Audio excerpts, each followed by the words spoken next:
Red Shellman. I pinch. Hello everyone, this is Red Shellman and this is my Bad Endings in Video Games series. I'll be brief, it started with the full Bad Endings Iceberg, and then I realized there was so much more I didn't cover. I decided to make a series out of it, and it's still ongoing. I've decided to go ahead and make a movie out of my parts that I've made so far. A lot of people, myself included, like long form content so they can game to, so hopefully you can game to this. At any point in the video, if you didn't like it, hit the dislike button, but then leave me a comment letting me know why. That way, hopefully one day I can fix it and I can earn your subscription. Of course, if you like it, hit the like button and subscribe. I'm almost to 500 and I'd really appreciate it if you would help me get there. Anyway, with that out of the way, let's begin.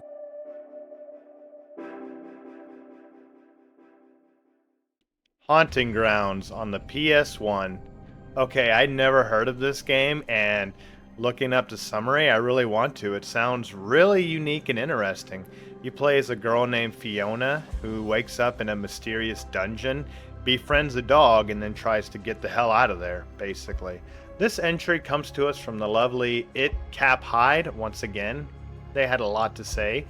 So, as far as the bad ending goes, they write, if you mistreat your dog too much, it will abandon the player character and leave her to her fate, where she gets kidnapped and forcibly had her way with by a clone of her father.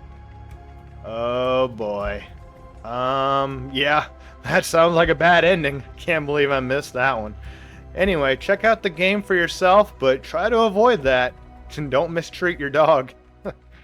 Let's move on. Maken X. So once again, a game I've never heard of, and it sounds absolutely batshit insane.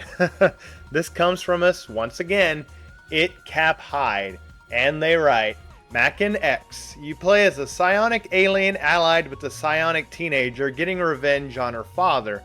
In the bad ending, you totally side with the bad guys and ignore the teenager you're supposed to care for, ultimately leading to human free will being abolished with them all psionically controlled while the girl you're allied with gets totally imprisoned in your mind.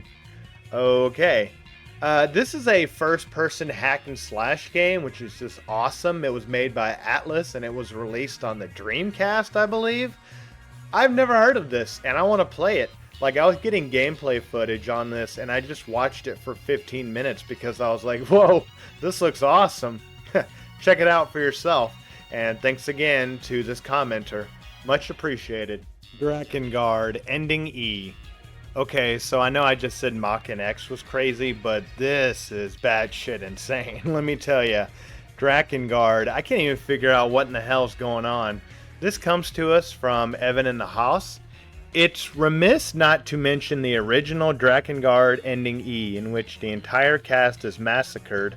Our hero time travels to 2003, fights a god over Tokyo, is shot down by the Japanese military, and that causes an extinction event which creates the near series, thus making it the canonical ending.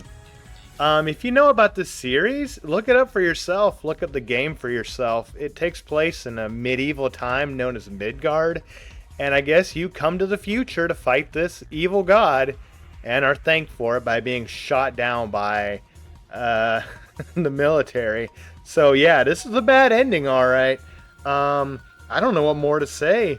Thank you so much, Evan in the House. The XCom series. Alright, I'll admit it. I thought this was just a generic shooter, but it's so much more. This is a classic 1994 PC game turned into a whole series. Comes to us from Final Fantasy Rainbow Dash. Okay, and they write, you forgot the XCom series. Then they write, well, the 1994 game has a bad ending. If you lose, the aliens take over the world and experiment on humans, turning them into mutants. XCOM Apocalypse, if you lose, the world pretty much explodes. XCOM Enemy Unknown, Enemy Within, the expansion DLC, if you lose, the aliens take over and establish a utopia of sorts, but there's actually something disturbing the aliens are up to behind the scenes. Spoiler alert, the alternative bad ending to Enemy Unknown, if you lose, is canon. There's an alternative bad ending where the XCOM base is overrun and gets destroyed. So you guys get the idea, right? So it's a alien, isometric, sci-fi, PC game. There's a lot going on here, right? And this person really wanted me to know about the game. They left me several comments like this under an unrelated someone else's comment. But anyway, check it out for yourself. Yeah, we'll move on. Kana Little Sister. So this one drove me crazy at first because I was like, that's so familiar. And then when I looked it up, I realized, oh my God, I've played that game before. No, I haven't actually. for research purposes, in Minecraft. This is a Japanese eroge, right? It's a visual novel with erotic elements involving a man and his little sister. Now, they're not blood related. Oh man. So I can't show footage of this, obviously. This comment came to me from AAML Fanatic, and they comment about even the good endings are bittersweet. So yeah, your little sister is sick, and there's a lot of paths this game can turn. I mean, I don't need to be talking about this, but I remember it is a tearjerker, and you will be crying out of 2 places. Oh no. Anyway, let's move on quickly. Starcraft 2, Wings of Liberty. Let's just forget about that last one, okay, please? Starcraft 2, Wings of Liberty. I mentioned it towards the end of the iceberg that it had a bad ending. It's not really a bad ending, it's more like a bad outcome that could happen in the game. So what is this game? This is a strategy game. It's a lot of fun. It's pretty old. I got to Diamond one time, so, you know, bragging rights, but I used to play this game like every single day. I loved it. Anyway, so in this game you play as Raynor's Raiders, and it's, again, a strategy game where you fight against Arcturus Minx, the horrible dictator who's done some terrible things in the game, as well as the Zerg and sometimes the Protoss. Well, one of these Protoss, Zeratul, Best Boy, comes to Raynor and gives him visions that he had to share with him about what Raynor needs to be doing. It's optional missions, but you can look through Zeratul's memories, and the last one is a vision of the future in which Kerrigan, the leader of the Zerg, has been killed, and as a chain reaction, there is now an evil god known as Amon who is taking over. He has completely wiped out humanity, has now set his sights on the last of the Protoss, and in this mission you make your final stand. This is the last of the life in the universe that isn't taken over by Amon. Now in this mission you just have to basically die. There's no winning this. You have to just kill as many Zerg as possible before you die. And no matter what happens, you will lose, and that's how the mission ends. There's also a side mission in this to protect some archives that they're trying to seal, just in case there's life further down the road. They can look it up one day, and you can fail this too, and that always stuck with me. It's kind of just creepy and like, oh wow, that is sad. I'm still okay. The last one, I know it's crazy. Anyway, StarCraft 2, play it for yourself. It should still be free to play, at least the beginning of the campaign. Let's move on. Hansel and Gretel. Okay, so why is this on here? Well, at the end of the iceberg, when I was talking about Rosetta and the Well, I mentioned that I saw a game similar to it on the channel Manly Badass Hero a long time ago, but I couldn't remember what it was. But a little while after I did the iceberg, I found it. It was called Hansel and Gretel. Now, this game is a visual novel involving the 2 kids, Hansel and Gretel, where you play as Hansel trying to protect Gretel. The reason I remember this is because of just the absolute terrible bad ending, and I cannot believe that this is real, but, I mean, then again, I'm the guy that just talked about Kana Little Sister, so... Anyway, in this bad ending, the 2 kids find an abandoned house in the middle of the woods to seek shelter in, only they find out it's not abandoned. There's an entire group of adults in there, men and women, naked, and they're doing some sort of dance, as Gretel puts it, and you can imagine in the eyes of a child. Anyway, Hansel's like, let's get the hell out of here, but Gretel's like, intrigued. And then a naked man comes out of the house and is like, hey kids, you want to come in here? Oh my god, this must be some kind of Diddy party or something. Can I even say that? I said it. I'll censor it later. I don't know. Anyway, I just remember it being like, what in the hell? So Gretel's like, yeah, bet. And Hansel runs away scared. And Gretel goes in the house. You can imagine. You don't see anything. But later on, when Hansel's crying and sad and alone, Gretel returns to him only to jump scare him, and that's the end of that. Who the hell made this and why? Anyway, let's move on. Card and Ciel. Okay, so I love this game. I picked it up randomly one day on my Switch, and I was so happy with it. It stars a bunch of characters from the creators Inti Creates from different games, different franchises. It's pretty cool. So it's a card deck builder battler game, and really the story's not that deep. It's basically the world is mixing with the online world.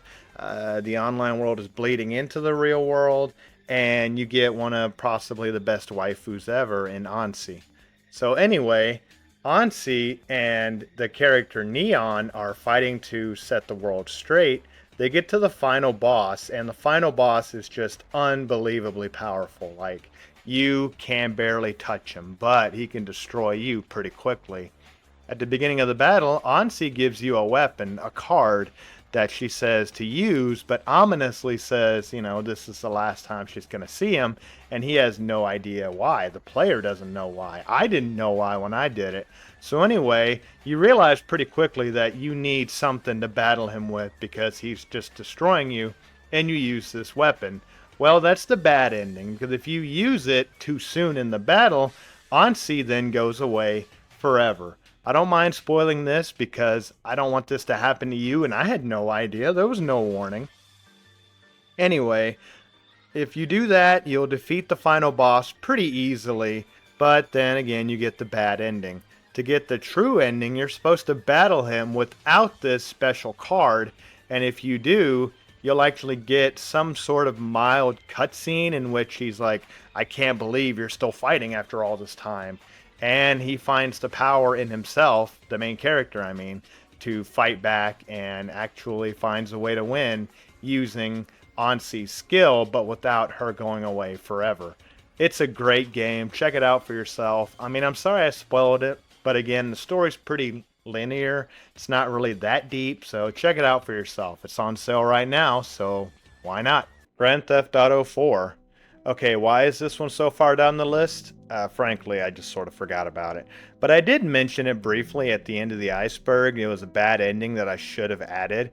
And it really does deserve an entry, right? So, Grand Theft Auto 4, in case you don't remember it, you play as Niko Bellic, an immigrant, coming to the nation of America, trying to live a better life, and also track down two people from his old country to get some answers out of them, and or revenge for what they did to him or possibly did to him in the old country. So in this game, you commit crimes, you help certain various people, and eventually you do confront one of these people and you can seal their fate. At the same time, though, there's characters in the game that are really causing problems for you and your cousin Roman, one of which is Dimitri. Dimitri is the main antagonist of the game. At the end of the game, you're given an option to get revenge on him or make a deal with him that'll make you a lot of money, and you have a choice to make. Now, in my opinion, I always went for revenge because to hell with that guy, but there is an ending in which you decide that you want to make a deal with him. If you do, he ends up betraying you, surprise, surprise, and then later on, he actually kills your cousin Roman, which is very sad. Now, on the flip side, spoilers again, if you decide to get revenge on him, another character will get revenge on Niko and kill Mallory, Niko's current love interest. So either way, it's bad. But in this entry where you lose Roman, it's very sad. It's dark. It's just a whole different ending. And I recommend you play the game again if you haven't in a while. In my opinion, the story is a lot better than Grand Theft Auto 5, although the gameplay is a little lacking and a little frustrating. Check it out again. You won't be disappointed. The Walking Dead: A New Frontier. So in case you don't remember, The Walking Dead used to be just an absolutely phenomenal franchise, and I believe it's still going. It started with a graphic novel slash comic series, and then became a worldwide hit when it went to AMC on television, becoming just a huge success. I love the show. Of course, it fell off after the big time skip, I believe at least. There were also video games made of it, of course, but the game didn't really have anything to do with the show or the graphic novel, and the game is really good. I mean, the first game in the series is considered by many to be just a masterpiece in storytelling, and I would agree with that. I give it a 10 out of 10. It stars Lee, a criminal on his way to prison before the outbreak occurs, the Walker outbreak. Yeah, they're called walkers instead of zombies, probably due to copyright, but anyway.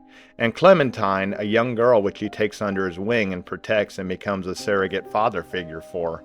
The game is just amazing. The gameplay is kind of lacking. It's more of an interactive movie, if anything, or a visual novel, but that's okay if the story's good enough, and this story is awesome. There were a number of sequels and spin-offs.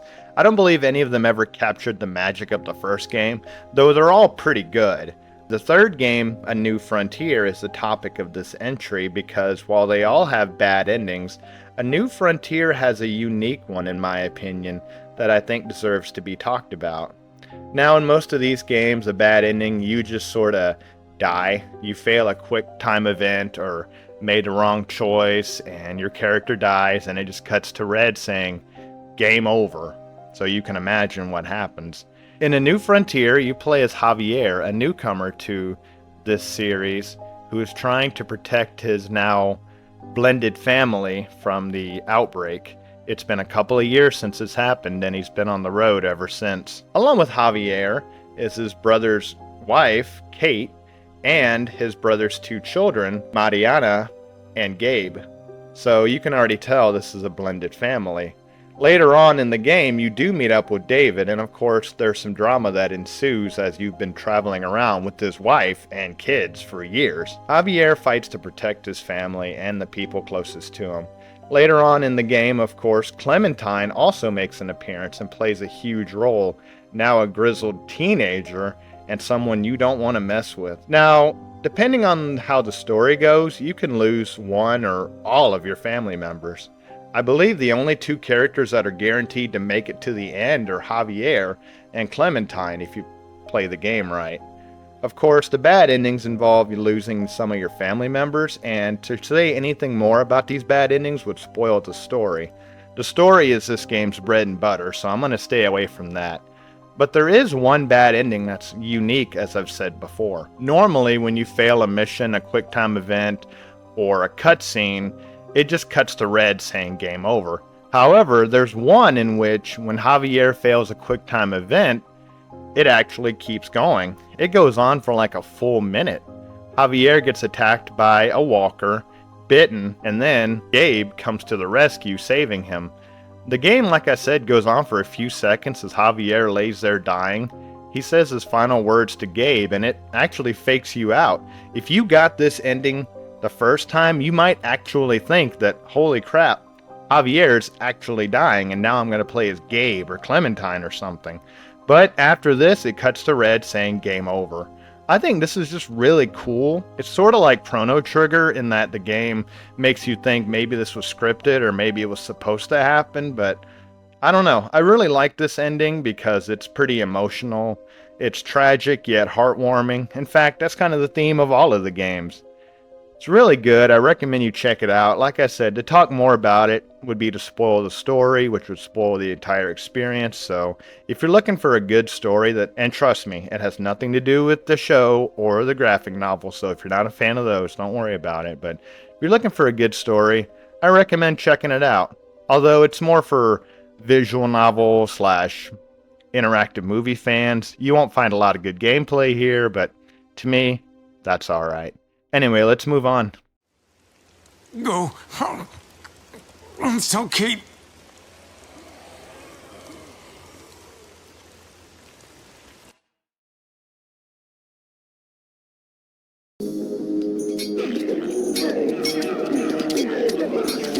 Where am I? Goblins attacking men and elves. What's this?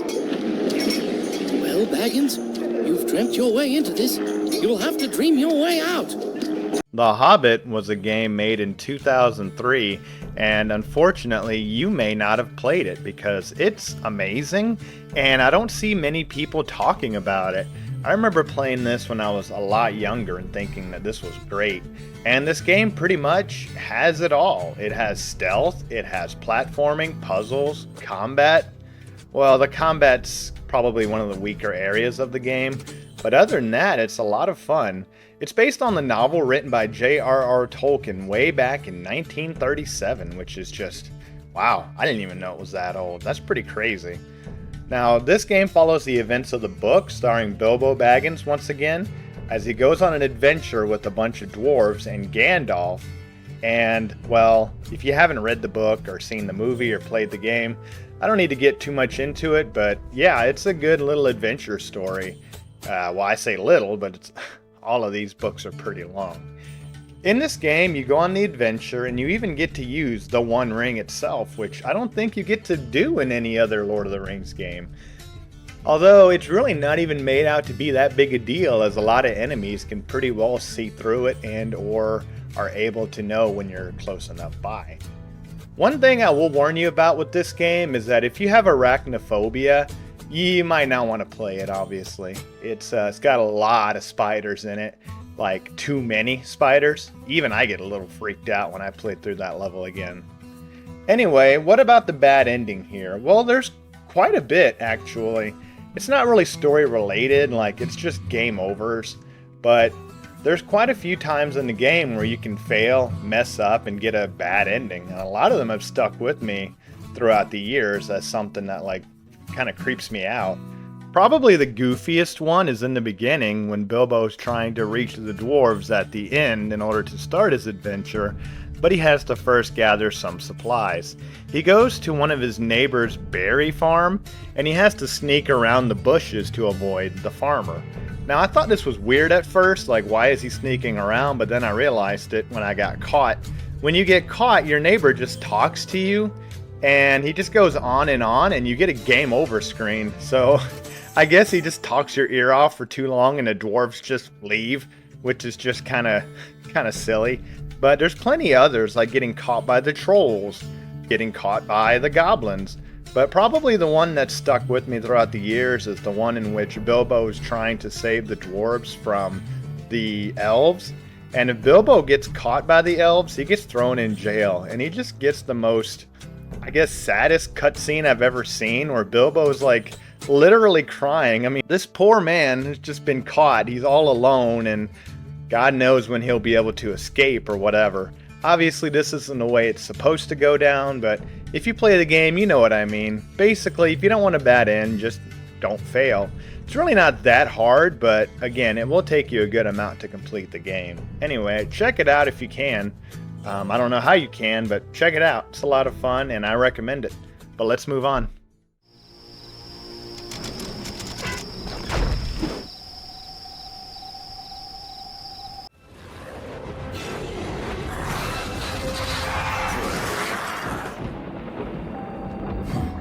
Look how pathetic they are. I don't have time for these humans. Now, we're not here to judge the quality of these games, nor do I recommend them all.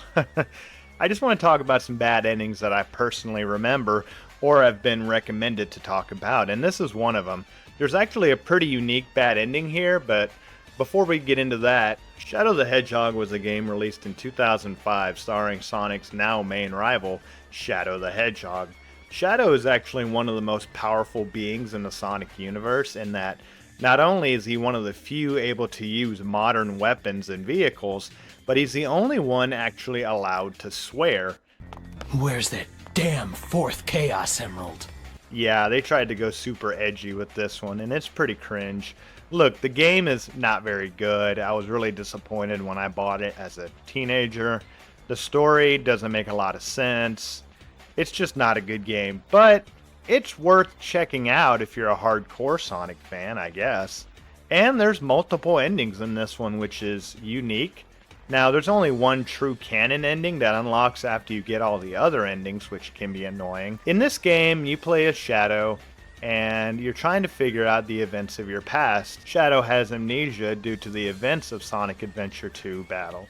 And as he's trying to figure things out, aliens begin to invade Mobius, and Shadow is then approached by the leader of these aliens who seems to know him pretty well. So Shadow, feeling like he has no other choice, decides to head off on his adventure where he can choose to either help the aliens and take over the world, help Sonic and the humans and fight back against the aliens, or help himself to the Chaos Emeralds. Either way, you play through the game making decisions on who you want to help, and that leads you down a story tree to get to a certain ending. Again, a lot of it doesn't make a lot of sense. These endings mostly include you fighting off the aliens and defeating the leader, and therefore the world being saved, or you helping the aliens and fighting off Sonic and the humans, and therefore the Earth being doomed, or you fighting Eggman for some reason. I mean, he's in the game, he's kind of inconsequential, but a lot of the story revolves around fighting him for some reason. Anyway, one of these endings is unique, though, as after Shadow defeats the leader of the aliens, he comes to a realization that his existence is nothing but pain and destruction for everybody around him. It's pretty grim and pretty real. He just sort of stands there with the Chaos Emeralds and it's like, I should have never been born. And it's pretty dark and sad and grim. But then it's immediately ruined by Vector the Crocodile's ridiculous voice acting. Anyway, I don't recommend this game, obviously, but, I mean, it could be worth checking out, I guess. Nah, let's move on. Finally, I've got all the Chaos Emeralds. Shadow. This isn't over yet. The Black Arms will rise again.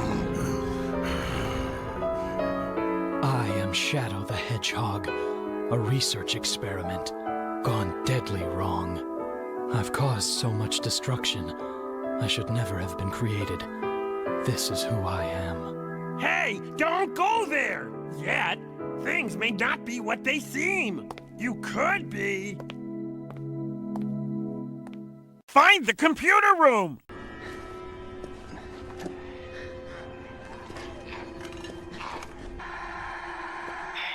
Over here. Come down into the station. Zombi U was released in 2012 as a Wii U launch title.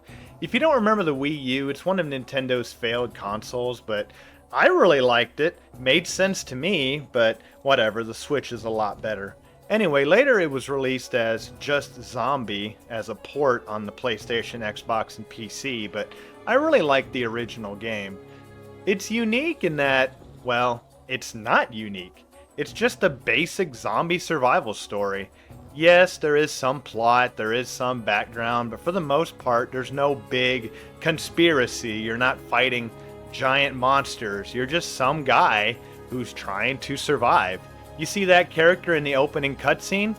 Yeah, that's you. However, this game features a permadeath system. Well, what does that mean? Well, basically, if your character dies, that's it. You take over as some other character and you can encounter your previous player as the zombie and then take back your stuff, which is pretty cool. So in this game, you're guided by somebody known as the Prepper, who is shown to be a crazy conspiracy theorist, but you do get the sense that he does have your best interest at heart, though he is extremely paranoid. Throughout the game, you meet certain different characters, you do find a cure for the zombie outbreak. However, towards the end of the game, you find out that the place you're playing in, which is London, by the way, is about to get firebombed, and you have to escape. The Prepper doesn't like this, and he berates you and scolds you and then kicks you out of his safe house. It's at that point you reach the final mission, and you have to reach the helicopter to escape. Now, the thing is, there's a permadeath system like I said earlier. So guess what? The bad ending. If you die between the beginning of that mission and the end of it, if you're killed by zombies, or if you're like me and accidentally just fall, guess what? the game ends. You get the bad ending. And what's worse, you're not even allowed to retry it. You have to start the entire game over from the beginning, which is absolutely frustrating, but it's also incredibly realistic when you think about it.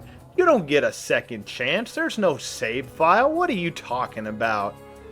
And that's what makes this game unique to me. It's realistic. When you hit zombies, it feels like you're hitting a zombie. You're beating someone to death with a cricket bat or whatever else. And on top of that, while you do have a health bar, you can get killed in one shot by a zombie if you're bitten, and then you take over as, again, some other person. It could be a male, a female, different races. It doesn't matter. You name it. I really thought this was a cool game, but the ending is just, it's too frustrating and punishing, man. But anyway, check it out for yourself if you can still play it. I thought it was pretty cool. I thought the Wii U was pretty cool. I think I'm pretty cool sometimes, but I've been known to be wrong about all three. Anyway, let's move on.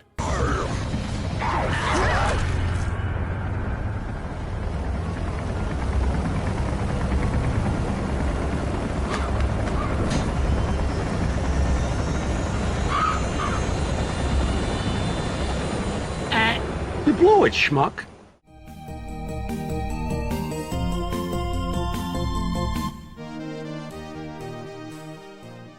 Princess Maker 2 on the MS-DOS and multiple other platforms, and remade and remastered. It's kind of a cult classic. Now, you may have heard about this because of the unbelievable endings. I mean, this is one of those games that's like a Japan, what are you doing kind of moments. Let me give you the plot, right? So it starts in a world being overrun by the Demon King, and of course the main hero, your character, has to fight back and save the world. But that's not the game. No, that's not what you do. That happens before the game. What happens is you win and you're awarded by the kingdom a salary and a home to live in. And then after the fact, the gods themselves deliver unto you a child for you to raise at age 10. I can't help but think this is someone's incel fantasy, like getting to have children without having to go through a woman to get it, which is just kind of creepy and weird. But anyway, now I do want to say I'm not judging you if this is your favorite game or if you like this game. I know it is a cult classic and it is very unique and it's very intricate and impressive what they were able to accomplish. I'm just saying some of these endings are weird, and once I explain it to you why it's weird, you may rethink it. So anyway, I tried to play this game myself a while back, and I personally had a hard time figuring it out. There must have been a manual or a guide or something that came with the game, but I also just didn't have the patience for it. And my daughter in my game ended up running away from home after a little while because I worked her too hard. So I guess I don't know what the hell I'm doing raising children. But in this game, yeah, you raise your child. So what you're doing is setting her schedule, setting her up for classes, telling her what to do, sending her on adventures and quests, stuff like that. And that's the main gameplay of this game. Now, there are some adventure segments where you take control of her directly, and there's even some combat segments which are very impressive, I do gotta say. And you do this over the course of her 8 years until she becomes an adult. So here's where the endings come in, and they are wild. So there's at least, I believe, over 70 endings this game can take, right? Not only does it matter what you do in the game, how she ends up or what she ends up doing, but there's also a route that you can influence who she ends up marrying in the end, okay? So possibly the best ending you can get is raising her and she becomes queen of the nation. This is a pretty big deal, you understand. Now, she can also become all sorts of different things like an adventurer and a harlot. Yeah, so let's get into the bad endings. Okay, so she can become a prostitute if you screw up, and she can become a barmaid, which is, much less worse. And finally, possibly one of the worst endings is she can become an S&M dommy mommy. Just what in the hell?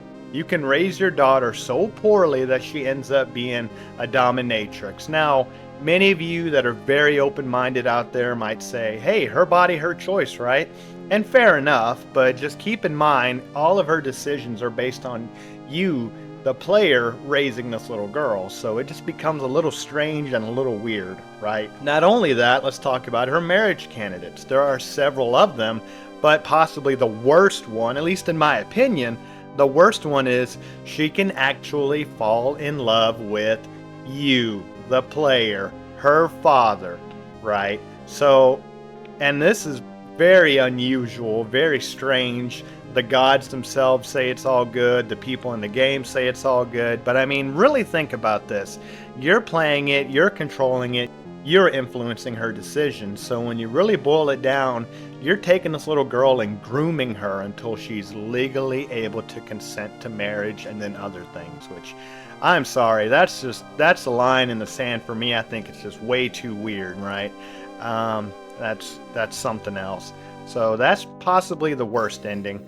But wait, there's more, because not only can she become, a prostitute and marry her father, but she can end up being the Princess of Darkness. Yeah, if you screw up raising her, I believe it's like you send her out on quests too much, she actually ends up falling into the world of demons and becoming the new Demon Queen. And she becomes the most terrifying force the world has ever seen. And yeah, that's terrible and that's awful. And the gods scold you for it, and that's the end of the game. So again, I know it's a cult classic. I know it's very impressive for the time. And I get it's probably being unfairly judged. But I mean, based on what I think about it, the fact that you are the one making the decisions for her, if you lead her down a path that ends up marrying you, I think that's just a little bit over the line. So yeah, it's got bad endings in it. I would say check it out for yourself, but maybe don't, actually. There is a remake, though. I think it took out a lot of the fan servicey stuff, so check it out if you want. But we're gonna move on.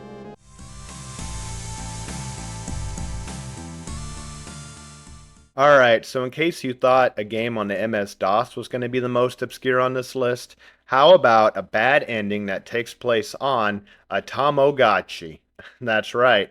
Welcome to Evatchi. So right off the bat, I do want to say sorry. This one's going to be more of a slideshow because for one, I don't want to show clips from the show. And for two, there's not really a lot of gameplay footage I can get due to the nature of what a Tamagotchi is. So in case you don't know, a Tamagotchi was a pocket toy that was released in the early 90s. And it's really more of just a keychain, but it's a little pet on there, and you're supposed to take care of it. If you don't take good enough care of it, it goes away. Tamagotchi roughly translates to egg watch. Now, a lot of people seem to think it means friend, but that's Tomodachi. Now, I don't blame you for getting confused. I do believe this was probably intentional. But anyway, you get a bad ending in that if you just don't take care of your pet. Now you might think, well, that's kind of boring, right? Well, wait till you get into Evatchi. So Evatchi, you take care of an angel. Now I have to give you some lore on Neon Genesis Evangelion. I'm going to be brief as possible. I know when people say that, they mean grab a snack. It's going to be about 20 minutes, but I promise for the sake of brevity, I'll be quick. So Neon Genesis Evangelion, the basic plot is the agents of NERV, which are a paramilitary organization in Japan, are trying to fight back against angels, which are aliens from space, although not really, that are coming down to destroy the Earth, although not really. Their main goal is to make contact with Lilith, which is a being that NERV has captured and is set underground. If angels make contact with Lilith, it'll trigger something known as Third Impact. Now, the first and second impact in the lore of the show were very, very catastrophic events, right? Kind of like the Colossal Titan transforming in Attack on Titan, if you know what I'm talking about. So we really want to prevent that, okay? That's the basic plot of the show, is that NERV is trying to fight back using Evangelions, which are mechs, although not really, and that's it. So the show is really good. If you haven't seen it yet, what are you doing? What are you doing with your life? I mean, paying bills, taking care of your family, screw all that. Go watch Evangelion. It's really good. Now, what does this have to do with this Tamagotchi? Well, let me explain. In 2020, yes, believe it or not, this is the newest game on this list. Evatchi was released, and believe me, there's so many Evangelion products, it'll blow your mind. There's so many obscure Evangelion games that I could just talk about bad endings in those for an entire video. So, Evatchi is a Tamagotchi where you take care of an angel. Now, why you would want to do that, I have no idea. But there's a good and a bad ending here. Yes, and it goes beyond just taking care of or not taking care of your pet. So, in the bad ending, quote unquote, the angel isn't properly raised, and at the end of it, nerve agents come in and execute this angel, your pet. Now you might say, well, that's actually a good ending because angels are bad, right, in this universe. Now the good ending, according to Evatchi, you take care of your angel properly, you raise it right, and it goes on to thank you before maturing and then leaving to create the third impact, presumably killing billions of people. Now, why on earth this is the good ending, I have no idea. I guess if you're an outside observer, it's not a big deal, but to the world of Evangelion, you just slaughtered a whole bunch of people, and that's the good ending on this little keychain toy. So, think about that. Man, talk about obscure bad endings. This one's just crazy. Anyway, if you're a super fan of Evangelion, you could probably import it. And if you're a super fan or collector of Tamagotchis, you could probably import it, so have fun with that. Anyway, let's move on. That's basically the game, more or less the game. It's very quick to complete. It's less than a week, which is fairly on brand for the Nanos.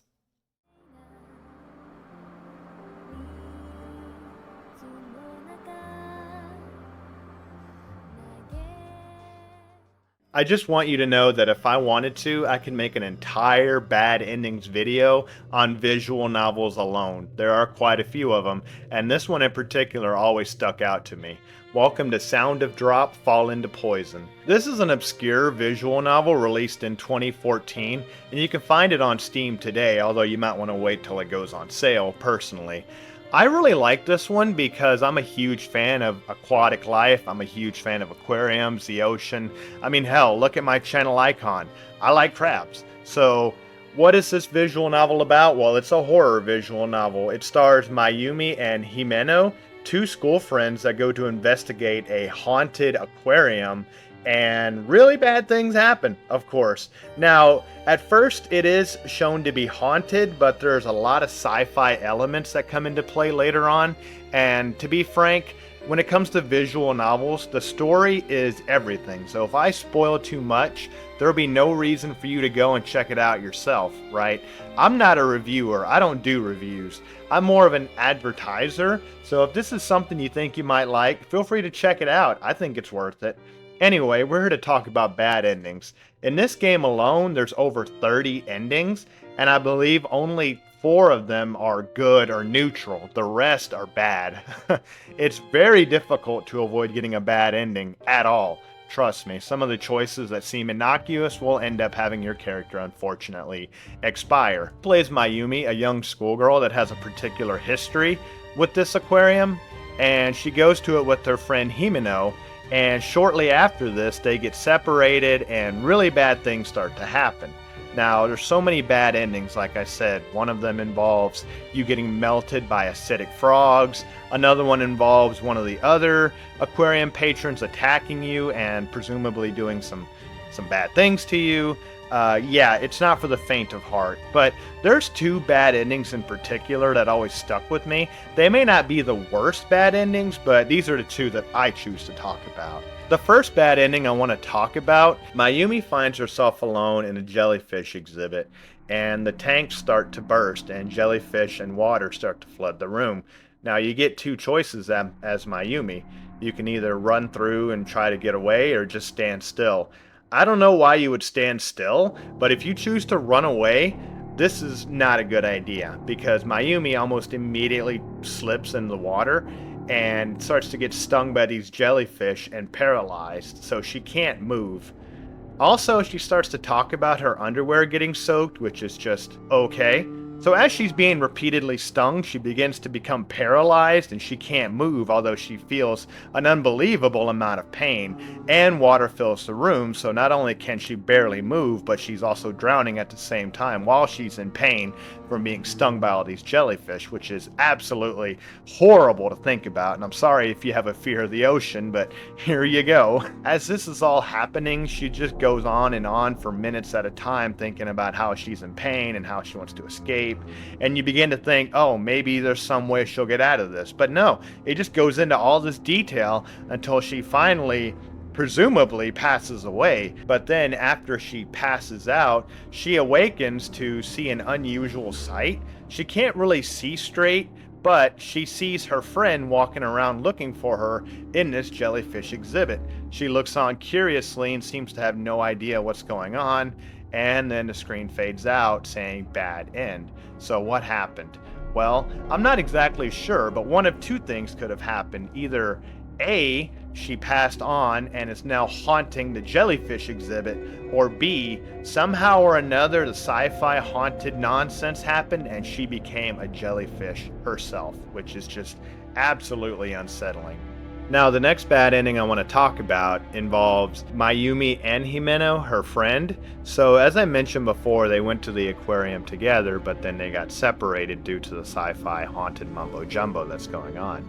So later on, if Mayumi survives many of these bad endings that could happen to her, she runs into Himeno finally, but Himeno does not look good. She's sitting down in a lot of pain. As it turns out, Himeno is actually infested with nematodes that are eating her inside out, and she's in a lot of pain. She's bleeding out of her mouth. I mean, it's just a horrible sight to behold. This is Mayumi's best friend, so she's absolutely horrified. Mayumi then has a choice to make. She can either run away and try to get help from somewhere, or she can sit there with Himeno and comfort her as Himeno passes away. Now, this is just really sad. They do hint at a relationship between the two, which is just nice. But also, it's pretty wholesome. They're really close friends, and Mayumi feels super guilty about all this. So Mayumi can choose to sit there and comfort her as she dies. The screen cuts to black, and she just talks about how much she's going to miss her and how sad she is. Meanwhile, the nematodes are escaping from Himeno's mouth and are moving on to Mayumi and are slowly eating her too. But at this point, Mayumi just sort of gives up and lets it happen. And so the two of them just sort of get eaten alive and pass away together, which is just kind of tragic and sad, but also somewhat heartwarming. This is a bad ending, of course. This isn't supposed to happen, but I don't know. This one always stuck with me because it is romantic in a way, right? Despite the body horror and gore and, violence that's happening. This is a interesting game. I really liked it when I played it. Again, it's not going to be for everyone. You might want to check it out if you're a fan of visual novels. I don't see a lot of people talking about it, and I love talking about obscure games on this channel, so I really wanted to talk about this one. So anyway, with that, we'll move on.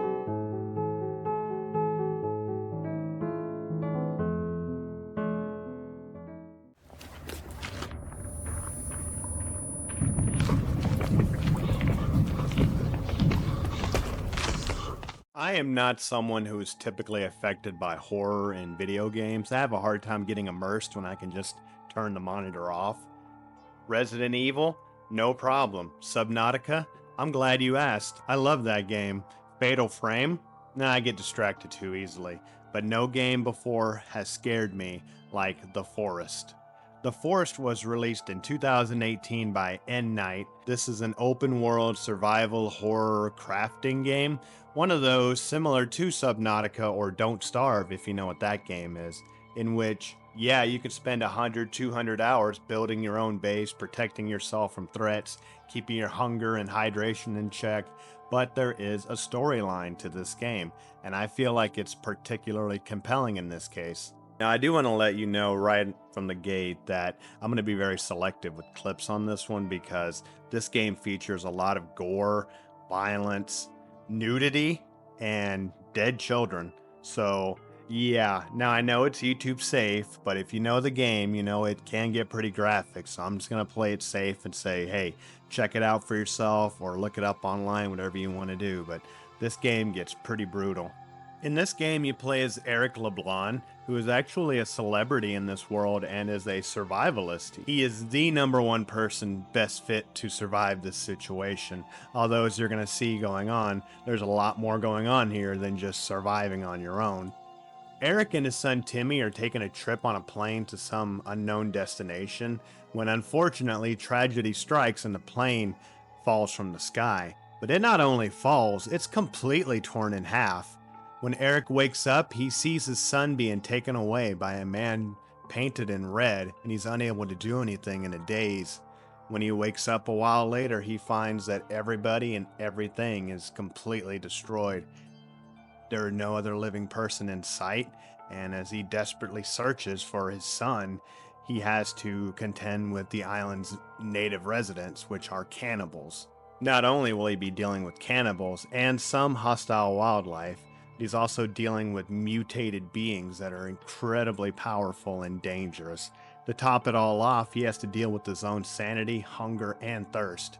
And while this game is incredibly terrifying on its own, the AI being incredibly intelligent and being ruthless, you're driven by a single mission to save your son. Because as you see in this game how dangerous and unforgiving it is, you got to imagine how bad it is for your little boy. Now look, I'm going to be real with y'all for a second. A lot of y'all know I'm an orphan, right? Something about father-son stories always get to me. I feel compelled. I really like them a lot, to put it simply.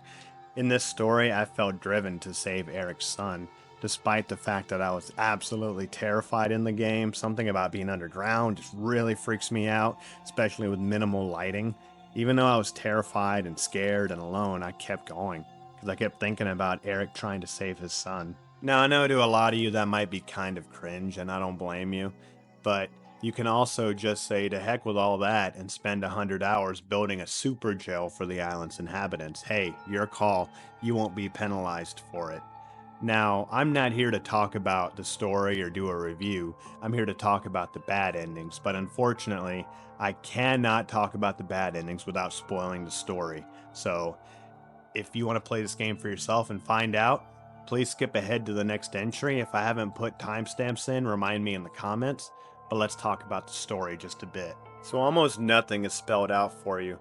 As Eric, you'll find clues in the form of video and audio logs, as well as newspaper clippings, things like that, to uncover what's really going on here. You learn of Sahara Therapeutics, a corporation obsessed with resurrection, and their grotesque experiments using the obelisk, a machine that trades one life for another. The trail leads you deeper, past mutilated bodies and deranged mutants, into the island's bowels. This area, the final area of the game, will test Eric in all of his skills, as well as your skills as a gamer. It's a marathon, it's a gauntlet. It was difficult when I played it. In the final area, the Sahara Research Laboratory, a sterile tomb of flickering lights and blood-streaked walls. Here you face the endgame, a choice born of love and sacrifice. You come to find out that your plane crash was no accident. It was actually brought down by a man named Matthew Cross.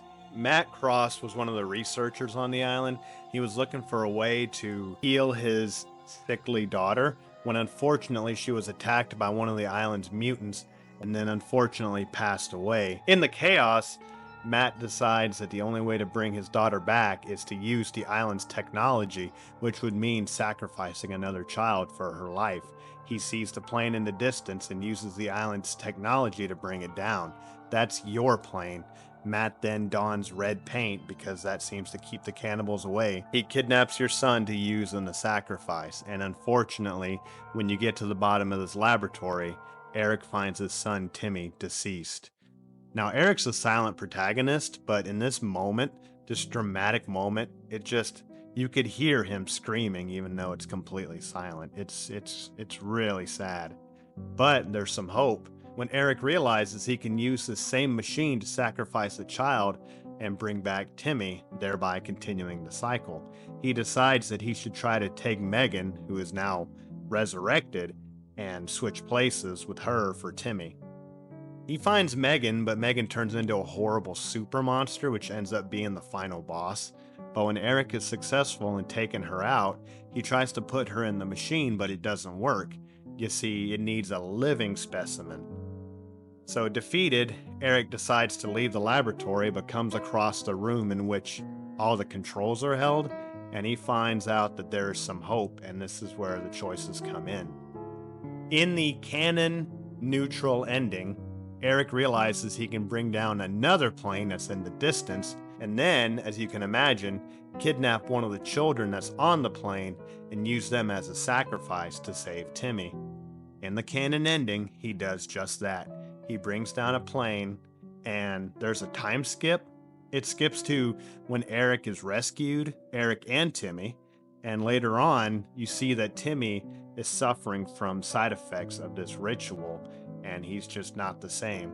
And even more years later, you see that Timmy is struggling to maintain his humanity through his new transformation, and that leads to the events of the second game. That's the neutral, quote-unquote, good ending.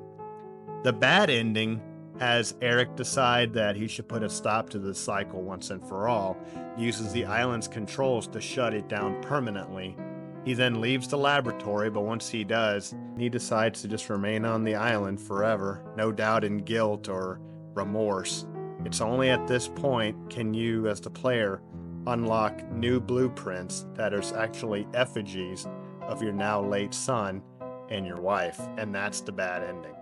So this game is tragic, this game is violent, brutal, and I'm sorry I couldn't show you a lot of clips again, but there's just a lot of nudity, and I'm not going to take that risk. And also, I'm not going to show dead kids, if they are animated. So check the game out for yourself. Like I said, it's legitimately terrifying. It scared me. You might not think so, but I love this game. I love it so much. The sequel's great too. Check that out, although not as good. But yeah, we're just going to go ahead and move on.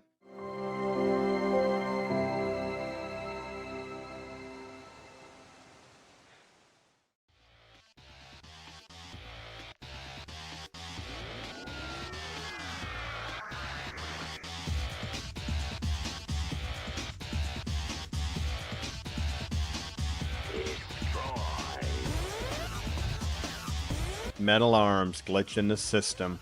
Now I love this game. Yeah, I know, another game Red Showman really loves from his past, but hey, trust me, there are some games down the list that I'm not too fond of, but it's not this one. So this game was released in 2003 and is created by the now defunct studio Swingin' Ape Studios. Fun fact, as a teenager when I was playing this game, I loved it so much that I wrote a letter to the studio asking them to make a sequel. And they actually wrote me back. They said no, but they said they weren't entirely opposed to the idea, they just didn't have any plans to do so, but they might one day in the future. Well, it's been over 20 years and I'm still waiting, guys. I mean, they're not really around anymore, but you never know. Hey, why not? Anyway, Metal Arms Glitch in the System takes place on a world entirely inhabited by robots known as Iron Star. There's also robot animals and even robot zombies for some reason. The robots are known as droids, and they were a mostly peace-loving society. They spend their time mining. They create a mining bot known as General Corrosive that, surprise, surprise, turns out to become evil. And he begins to destroy the droids, and he leads an army known as the Millbots. Now, the droids have been nothing but peace-loving up to this time, so they had no chance to fight back. And they were almost entirely wiped out by the Millbots. Those that weren't wiped out were enslaved. There's only a handful of droids that remain free, and they live in a place known as Droid Town, far away from the Millbots' influence, but they are planning a comeback. One night, some droids are doing some patrolling and they stumble across Glitch, a droid who is in disrepair, and they take him back to their home base to be repaired. Conveniently, Glitch has lost his memory, so he's brought up to speed on the events of the world. It's not even like an hour later it's shown that the Millbots stumble their way into the droid's territory and start to raise hell, and immediately Glitch volunteers to enter into the action. Although he's told, hey, you know what, you're not up for this, it's immediately shown that Glitch is a force to be reckoned with, and he's no joke. At this point in the game, he just goes from mission to mission, fighting back against the mills and seeking to liberate the droids from their control. This game is a lot of fun. It's a third-person robot shooter. You get a lot of weapons, grenades, you name it. You can even take over enemy robots with a certain weapon. There's even a really cool multiplayer function. Again, we're still waiting on that sequel, especially since the first game left us on such a cliffhanger. If you know, you know. But anyway, we're not here to talk about that. We're here to talk about the bad endings. So I say bad endings because as I was doing the research and getting the clips, like literally 2 hours before I'm saying this, I found out there's a second bad ending in this game that I never even knew about. How cool is that for someone like me who's a super fan to find the content 20 years later? I mean, there's really not much to it, but for the sake of completionism, I'll mention it. The first bad ending though, oh man, it is something. So in the third or fourth mission that you've probably been seeing me play, you have to fight off the millbots from the droid's civilian area alongside the other droids. Now the other droids are just weak and they get in your way and they're fragile. They blow up easy. Colonel Alloy, the leader of the droids, tells you, Glitch, you need to keep as many droids alive as you can. And this is not as easy as it sounds. This bad ending occurs when too many droids are destroyed. Colonel Alloy calls you and it's like, hey, there's no point anymore. We've lost too many people. The cause is lost. You're then given this really unsettling bad ending screen in which you see the droids being taken apart by the millbots. The millbots are laughing and cheering. And there's even a line of droids being lined up in front of a firing squad of millbots as the camera cuts away and you hear shots being fired, and that's it. And that is that is a horrifying, man. That just comes out of nowhere. But again, like, yeah, the droids are on their last foot here. Don't let the humor of this game fool you. It is a bad situation to be if you're a droid, but thankfully Glitch exists to save the day. Now the second bad ending I'll throw in here briefly. It's just a cutscene, so at some point in the game, Glitch has to go to the moon. Yeah, it's a bit complex, but we go a long way in the story, but you don't need to know that. All you need to know is that he needs to go to the moon and he's racing to get to a rocket in time.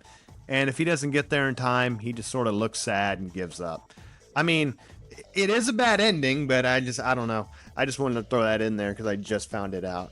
Anyway, if you haven't played this game before, check it out for yourself. They did remake it on the Xbox 360 a few years later, but again, I'm still waiting on that sequel.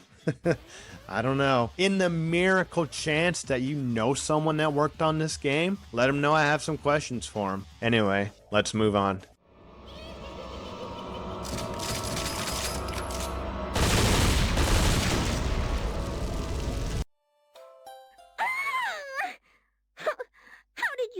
Me. That should have been impossible. Ooh, I hate you. I hate you. Alright, look, this is not a serious game. The people that made the game know it's not a serious game. Welcome to Illbleed, released in 2001 by game developer Crazy Games, who's now defunct, unfortunately. It was actually released a few months after the Dreamcast was discontinued, which is interesting. Yeah, it was on the Dreamcast, by the way. That's a blast from the past. This was a survival horror game, and it's very, very unique. It's not necessarily you're trying to avoid monsters and traps. Rather, you're trying to keep your heart rate down from having a heart attack from being scared too much. Yeah, it's a jump scare simulator. Of course, you can get directly attacked as well. So, there's 3 endings to this game. A good ending, a bad ending, and a true ending. Arguably, the true ending is worse than the bad ending, and I'll get into it, but I can't show you any clips. You'll find out why later. So anyway, what is this game about? So this game stars Eriko Christie, a high schooler running for student council president, giving a speech to her class about why she should be elected. She begins by telling them that her father traumatized her as a kid for some reason, but it wasn't that he was trying to hurt her, he was just trying to scare her. Yeah, this drove their mother insane and she left when she was 6 years old.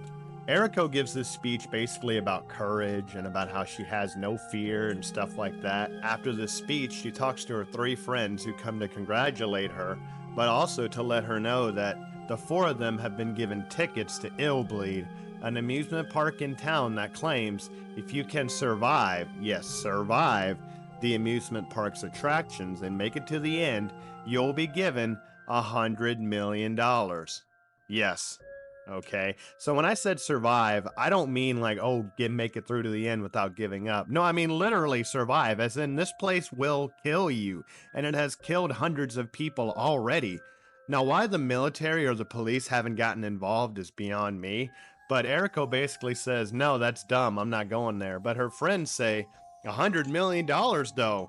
So her friends decide to go, leaving Eriko behind, and her friends go missing. Eriko then decides to go to the park to try to save them, and the events of the game unfold. This is a very unique game, like I said. There's 6 levels, and they're all just crazier than the last. They're all that horror movie trope, but also meta in that it knows it's ridiculous, but you're supposed to just laugh with them instead of laugh at them. There's some unique gameplay options and choices. Rather than surviving, like I said, monsters, you're supposed to avoid getting a heart attack by avoid getting jump scared. It's really complicated. It's a unique game if you can play it, but check it out if you're so inclined. We're here to talk about the endings, so okay.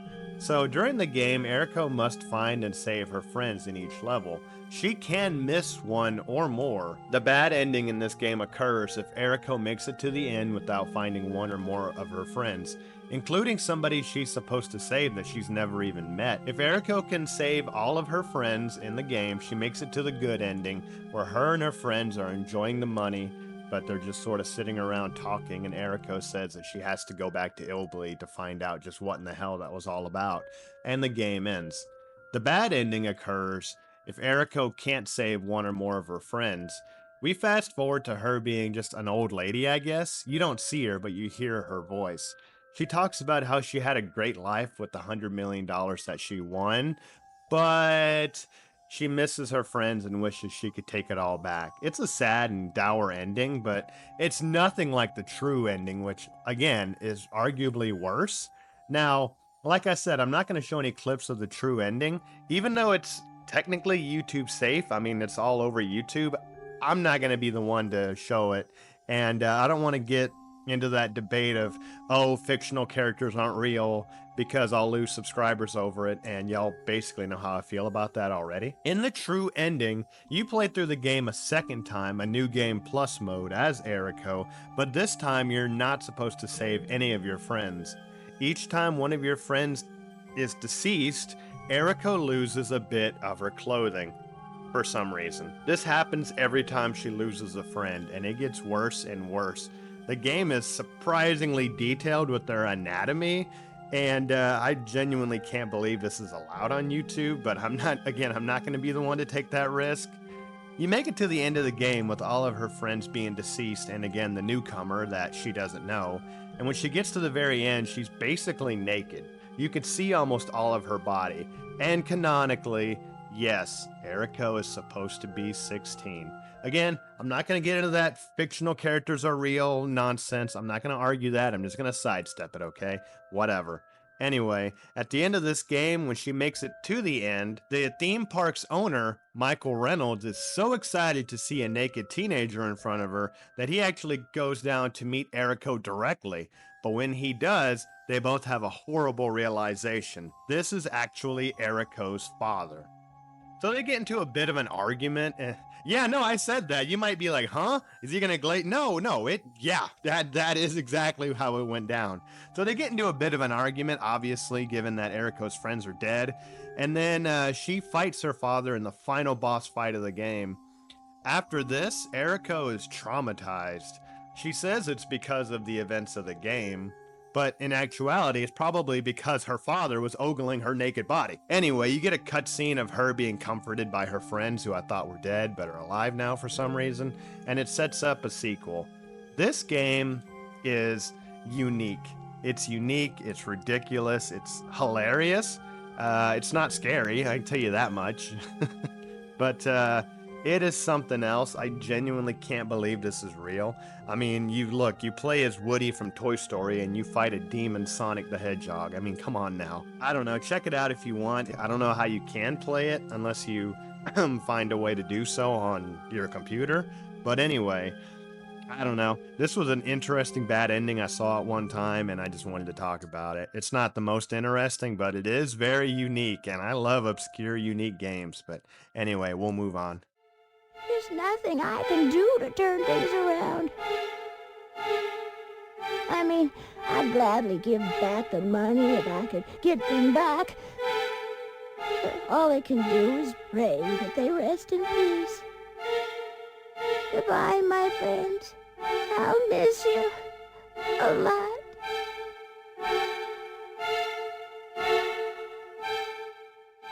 Well, that was strange and uncomfortable.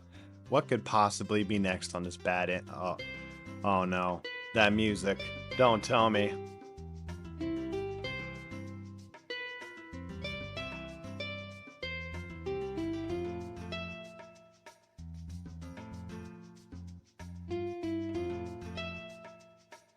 Yes, we're back to Harvest Moon once again. In case you don't remember, in my Bad Endings Iceberg video, I talked about the absolutely shocking bad endings that can take place in Harvest Moon DS. I still can't believe they're real. They gotta be some kind of mod or something. But in case you're interested, go check out the Iceberg. Now, to be honest, I played it up a bit. The bad endings here aren't nearly that dramatic, but I was surprised to find out they exist. Even though I played this game a lot when I was a teenager, I didn't even know there were bad endings. I heard about one of them, but I didn't believe it was true until I saw it for myself. So anyway, what is this game about? Well, it's about farming. Living on a farm, talking to your neighbors, taking care of your animals, raising vegetables and fruits. It's pretty simple, really. If you're a gamer that likes shooters or horror games or survival games, you're not going to find any joy in this whatsoever. And honestly, playing it again, I'm surprised I liked it as much as I did. It is slow, and I mean really slow. There was a remake to this game recently, Story of Seasons: A Wonderful Life, and, well, frankly, it's just not very good.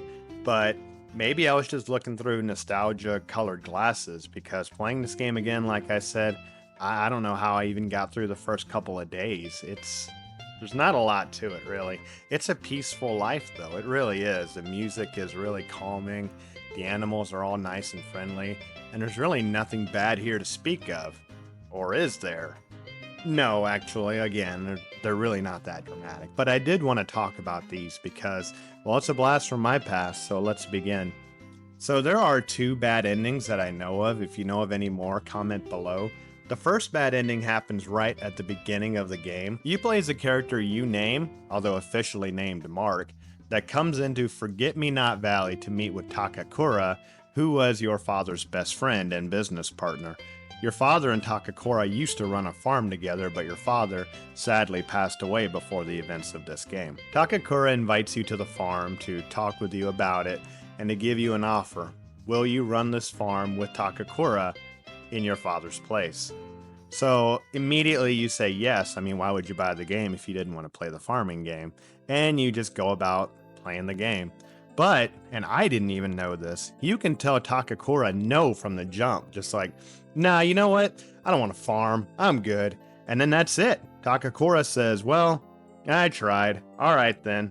Then you get a small scene of your character leaving Forget-Me-Not Valley, going back to whatever the hell he was doing, and Takakura just sort of giving up, and that's it. The game restarts, so okay, well, again, why did you buy the game? But that's the first bad ending, and it's, I don't know, it's there. There's not really a lot to it. The next bad ending is a lot more interesting. And again, it's not really that it's depressing. It's not so much that it's like scary or shocking. It's more kind of wholesome in a way once I explain it. So alongside being friends with animals, you have to be friends with the townspeople as well. Of course, you can be an antisocial bastard and just never talk to them throughout the entire game, but you'll get bored pretty quick. A big part of this game also is getting married and raising a family. There are 3 potential bachelorettes in the GameCube version and a 4th one in the PlayStation 2 version in Lumina, although she's been aged up but doesn't look or act any differently, which is kind of weird, but anyway.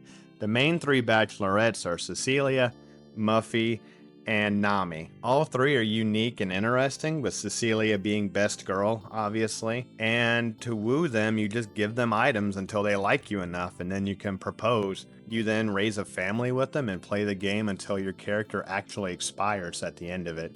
Yeah, at the end of this game, your character ages out and dies, so you might think that's the bad ending, but I don't know, that's just a normal ending. It's kind of wholesome, your family takes over, and whatever else. So the second bad ending that I was talking about, I could only find one person to have archived this. Shout out to Joan P.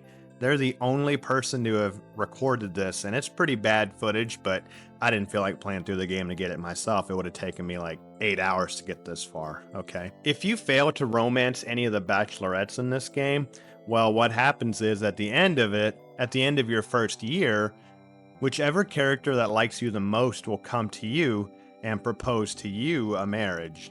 You're supposed to say yes. This is the way of the game hand-holding, like, hey, you're supposed to get married to keep going.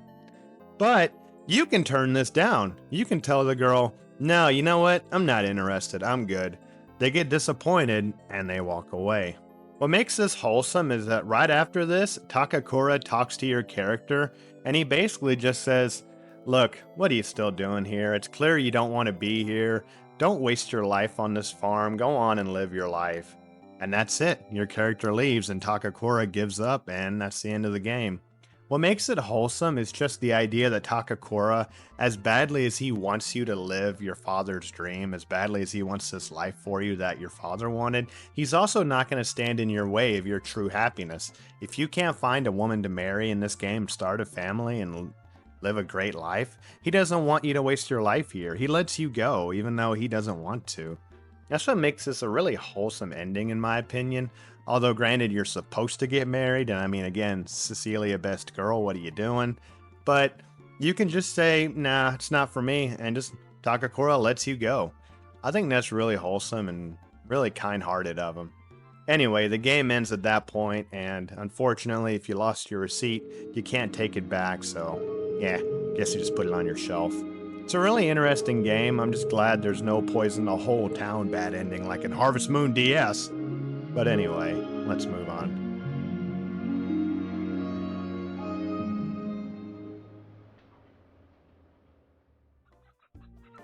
For as long as they've been alive, I've been alone.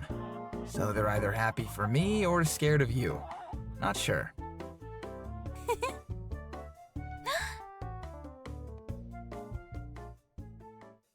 If I were to tell you there was a video game called Cabin Fever, what would you think the game was about? You'd probably think it was a mystery game, a horror game, a survival game, something like that. What if I told you that this game, Cabin Fever, is a topical romance visual novel? Yes, welcome to Cabin Fever. This is one of those games that I really wish I could have recommended if it was better, because I feel like there's a lot of potential here, but it's just not very good. I played it, got every ending in 2 hours, and was able to get a refund on it. I'm not ashamed to admit it. Cabin Fever was created by Sad Panda Studios, which is the same game developer that made Crush. And look, that's my guilty pleasure. I love coming back after a few hours and getting more diamonds or whatever. I know it's cheesy, it's corny, but I like it a lot, so I decided to check this game out when I saw that there was a character you could purchase through DLC, but if you own this game, you got the character for free, and I was like, well, let me check out this game, and I was disappointed. I really wish I wasn't, though. This is a visual novel starring your character, whose name, gender, and sexuality are up to you. They live off-grid during the days of the pandemic.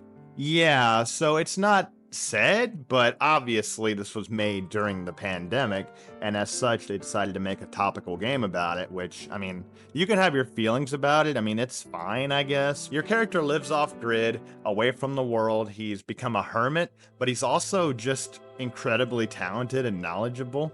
He knows everything about running a farm, everything about running animals, everything about self-healing.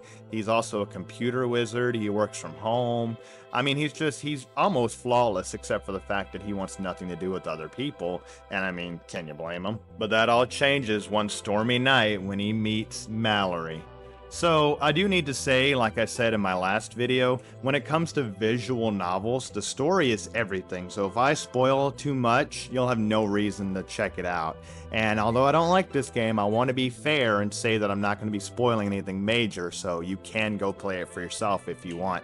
I don't know why you would, but you could. So I'm going to be careful. I'm only going to talk about 2 of the bad endings here that kind of don't matter too much. The last one being just so ridiculous that it completely turned me off from the game. So your character has been living off-grid for over a year now, and he hasn't seen or talked to another living person in a very long time. So he has every reason to be cautious of anybody that should stumble across his farm. So on the first night of the game, the first bad ending can occur. Your character keeps bear traps out, and I'm going to get into bear traps later too. It's really frustrating, but your character keeps bear traps out to keep his livestock safe from predators such as wolves or bears. One night during the storm, he hears the bear trap snap and he hears some commotion which sounds oddly human. Now the smart thing to do, in my opinion, would be to just ignore it, lock the doors, and wait for the screaming to stop, because, of course, and that's exactly what you can do. You can just ignore the noise, say, screw it, I'll deal with it in the morning, and just go to sleep. When your character wakes up, he goes to investigate only to find a bloody shoe. Man, how much crazier would it have been if it was a bloody foot? Can you imagine? But he sees a bloody shoe, and he starts to investigate, wondering just what in the hell was going on. He realizes there was a person caught in his trap and managed to free themselves, and is now just stumbling around injured somewhere. He feels kind of guilty about it, but then just says, better them than me. Oh well. And the game ends. That's the first bad ending. Now, a bad ending like this isn't that big a deal. There are some joke bad endings that occur in the beginning of the game, similar to Sometimes Always Monsters that I talked about in my Iceberg video. I don't know. This is just a taste of things to come. Now, the other bad endings all have to do with spoiling the story, which, again, I don't want to do. But there is one in particular that I want to talk about because it completely frustrated me. It comes out of nowhere, and it's just unbelievable. So anyway, this character that you find in the bear trap, should you choose to go outside, is Mallory. And she's just wandering around in the woods trying to find someone or anything. You decide to help her out because, she's a cute girl, right? And it's a storm and her leg is about to be cut off. So you help her out and you bring her inside against your better judgment. And you decide to treat her. And she's very grateful for it, although probably not in the way you're thinking. Why would you say that? And you take care of her for a while. At first, she's more of a nuisance, but later on, she becomes someone that's very helpful, and then you also immediately fall in love with her, and she falls in love with you. Because, you're the first man she's seen in years, but she knows it was destined to be. Yeah, I don't like that trope very much. Anyway, you live together for less than a week before you're just in unbelievable infatuation with each other. The question gets asked by our main character what in the hell Mallory was doing in the middle of the night in the middle of the woods on your property, and she never answers. This is an absolutely valid question to ask, but the game treats you as though you're being a dick for asking it. I don't know why, but whatever. And later on, it come to find out that, well, I don't want to spoil too much, Mallory is on her own, and she was just looking for a place to survive, and your farm is like heaven to her, right? And she's so grateful she's willing to do anything to stick around, and not in that way, quit being perverted. Although, yes, actually in that way too, but that comes later. She has a past, and she does have some regrets, and she does have something that she wants to deal with back in the city. She doesn't really want to go necessarily, but something happens that spurns her to go ahead and leave your farm and to go into the city to right some wrongs in her past. Obviously, your character, who has never seen another person, who has never left his cabin in years, decides he has to go looking for her. And here's where the bad ending begins. Actually, multiple bad endings, but I'm only going to spoil the one because the rest of them would spoil the story. So you remember I said the bear trap, okay? Well, earlier in the game, you had a choice in which, should I move the bear trap or not? And the reason this is a choice is because, well, Mallory just got caught in it, and he decides, well, maybe it's too close to home, maybe it's in too high traffic of an area, I don't want anybody to get hurt, which I thought would be the point of a bear trap, but, whatever. So he has the choice to move it or not. And if you move the bear trap later on in the game, when your character's in a panic and running out in the woods on his own, guess what? He forgets he moves it and gets caught in it. Now, you might think this is where the bad ending comes in, right? Obviously, he's trapped in there. Maybe he starves to death or bleeds out or something. But no, this is something that you have to do, which is, again, a trope in visual novels, an innocuous choice leading down some crazy pathways. But anyway, if you don't move the bear trap, you leave it exactly where it is, later on in the game, when he's running out in a panic, he knows where the bear trap is, so he dodges it. After he dodges the bear trap, he runs out into the highway in order to seek help. If the character was caught in the bear trap earlier, he'll get to the road and he'll be bleeding and in pain and stumbling around, and the first car that sees him will stop, pull over, have pity on him, and pick him up.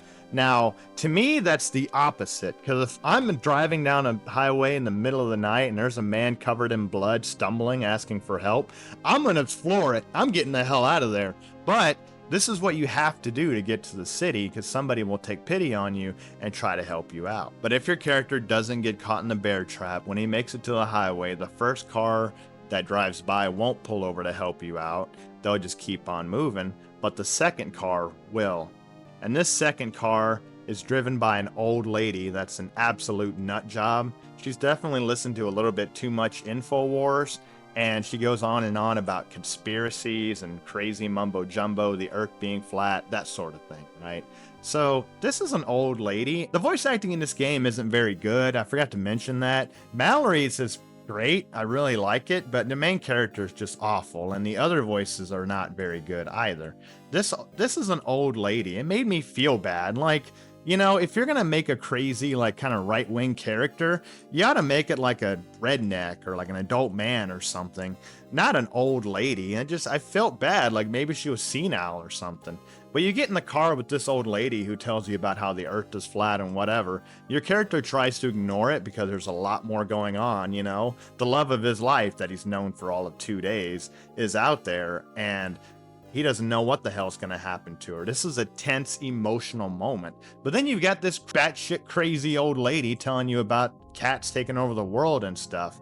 Your character tries to ignore this, but eventually he does tell her something that sets her off, and she begins to freak out and drives the car off the road, and both you and this old lady pass away, giving a bad ending. I get it, visual novels can have these goofy bad endings from ridiculous choices, but this is just insulting to me. I can't believe it. On top of that, during this bad ending, you get this ridiculous joke music. It's like it's mocking you. It's like, again, I'm worried about this character's love of his life that he's known for 24 seconds. I mean, I feel bad for him. There should be a tense moment. But here we have this goofy music making fun of you for making the wrong choice. And that just frustrates me to no end. So I'm sorry. I hate to rant about that, but this game, it's not good. It's a lot of wasted potential. The only thing I could say is if you're a fan of Crush and you want a free character, you could pick this game up on sale and just have a little romance hour or two, whatever. Mallory is cute, the art's okay, and I mean, that's about it, really. Check it out if you want. I don't recommend it. Oh, and before you even say it, you sneaky little devil, you can't buy the game, refund it, and keep the free character. Come on now, what are you doing? Anyway, we'll move on.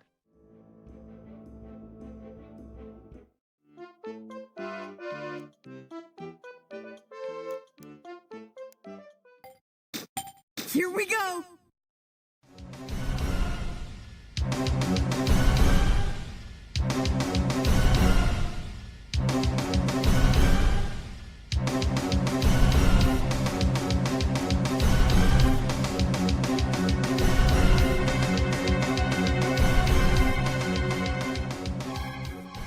Games like Megaman Legends or Megaman 64 are the reason why I won't do game reviews on this channel. You know that guy that did a 7-hour review on Pokemon Omega Ruby? Yeah, that would be me with this game, only this game isn't even 7 hours long if you're just playing it straight through. I love every bit of this game. The world building, the storytelling, the cute characters, the action, the adventure, the funny moments, the serious moments, the horror moments, the customization, some girl's panties going missing. I mean, there's so much in this game I could talk about that I could sit here and spend 8 hours telling you about it. But we're not here to do that today, unfortunately. We're here to talk about the bad endings. But I can't help but gush about this game for just a minute. Probably my favorite part of this game is Mega Man himself. Yes, Mega Man. In this game, Mega Man has quite the personality. It's amazing. Yeah, in cutscenes or when he's talking to his friends, he's just like the regular generic anime boy that wants to save the world and help everybody and just has those like cute eyes and all that. But in practice, Mega Man is a goddamn sociopath. So he'll save City Hall from a pirate robot attack and thus saving the mayor's life. But then he'll go on to a lady that's painting and tell her that she has no talent.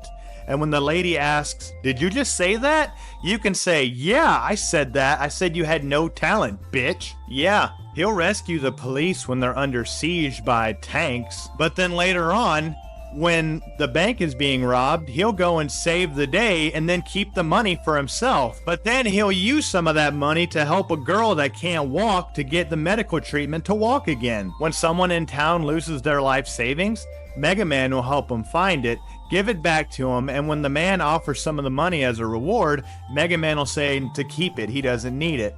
But then he'll immediately go out and kick a vending machine for a free soda. That not crazy enough for you?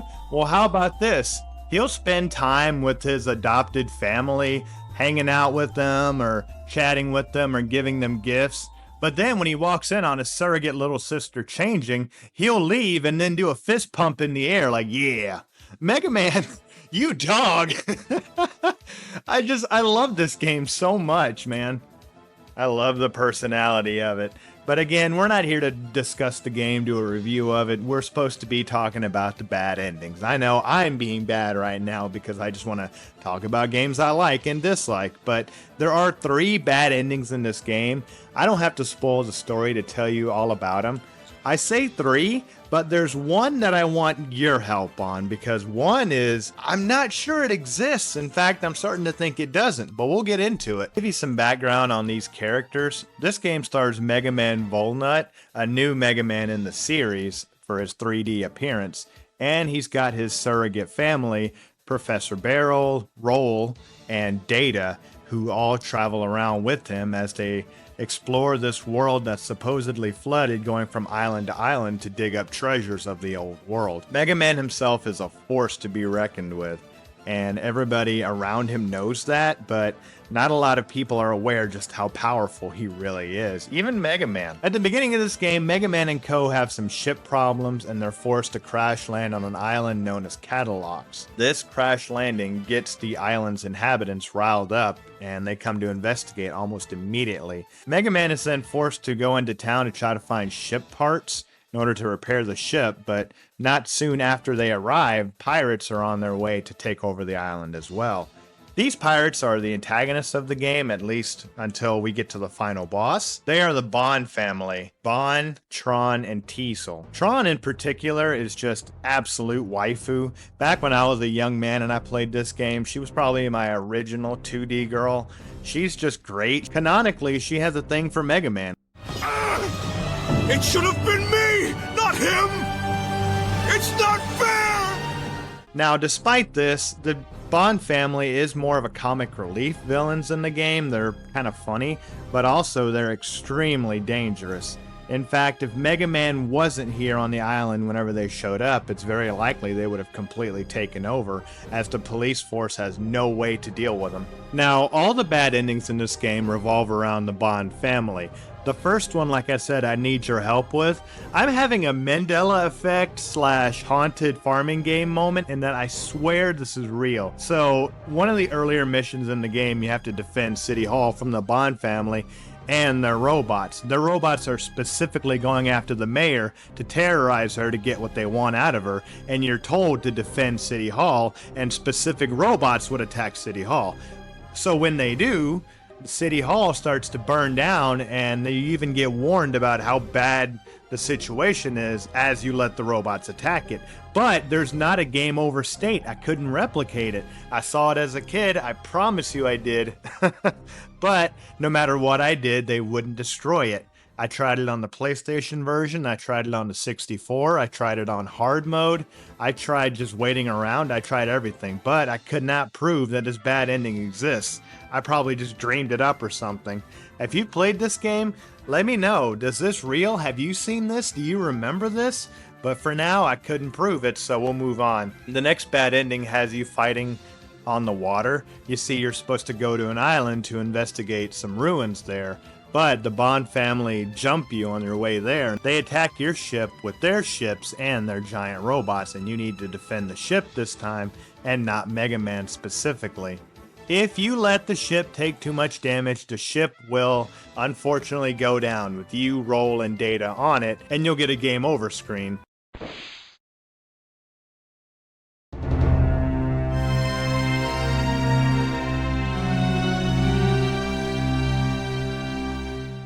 Honestly, it wasn't exactly as dramatic as I remember, but the next one is way worse. So finally, the last bad ending.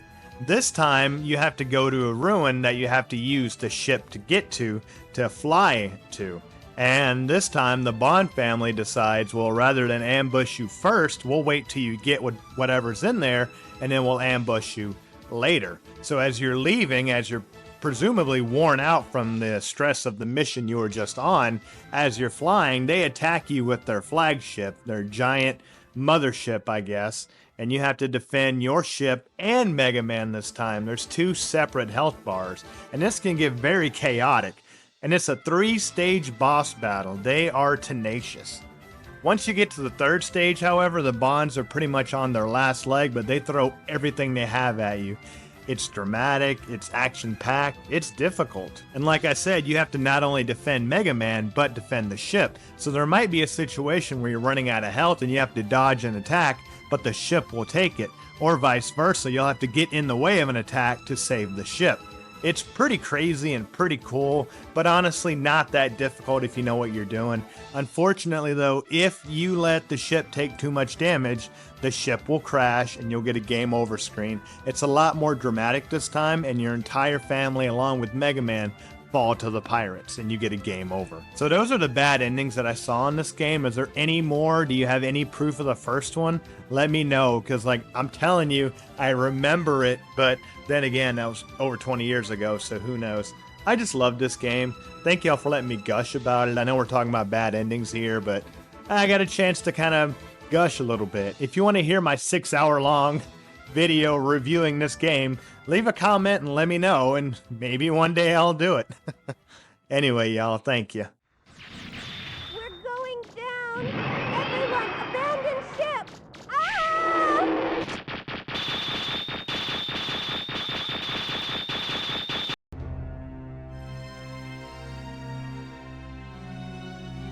Ah!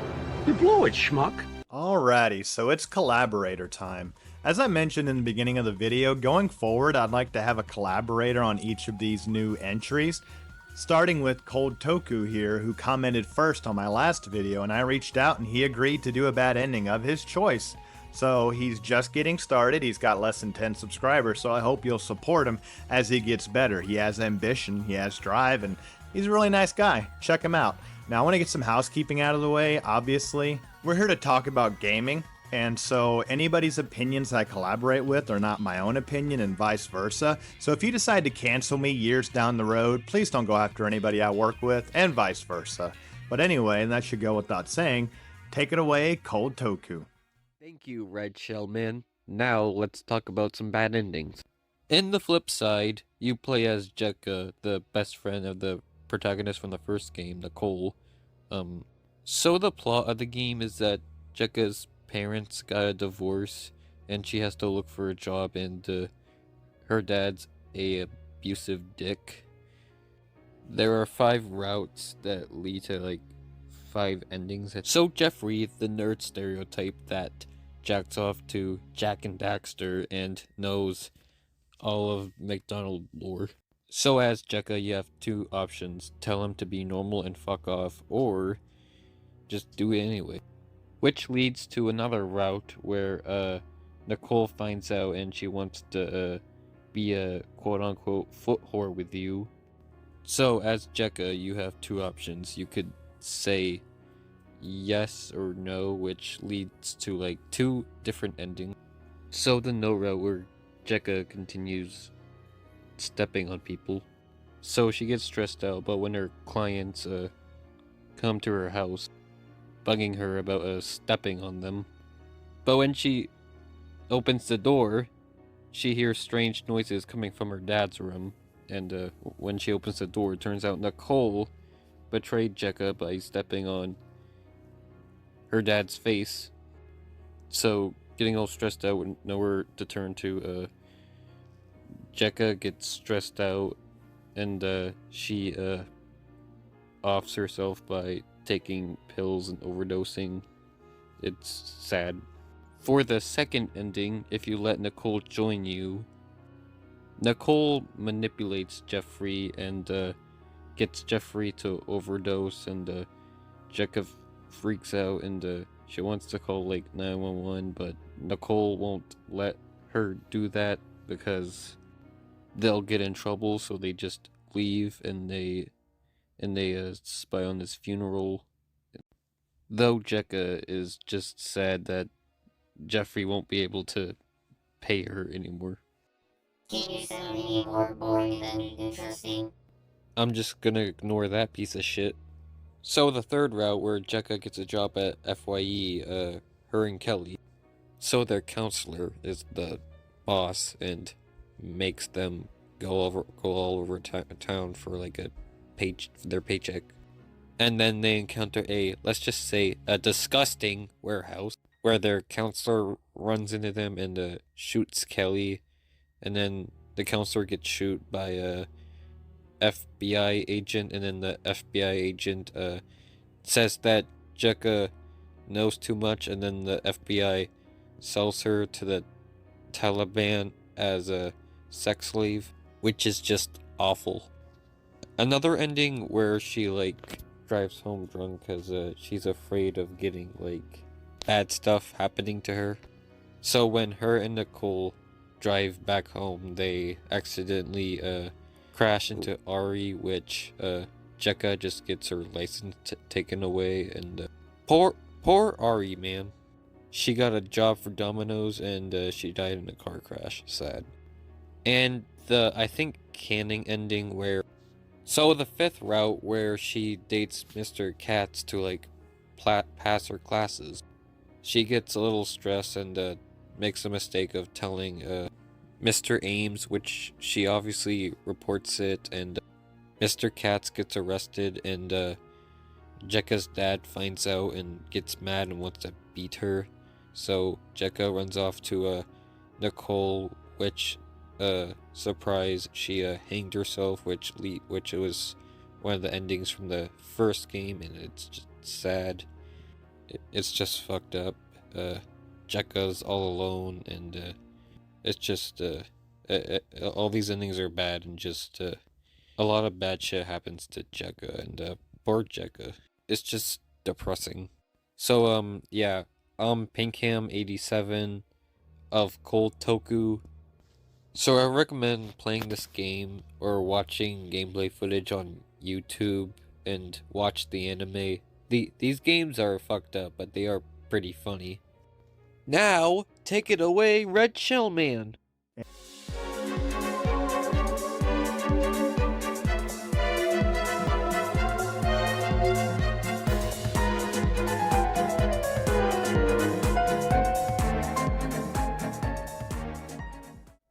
Welcome to Yugioh, the Falsebound Kingdom. This is a real-time strategy game released on the GameCube exclusively in 2003.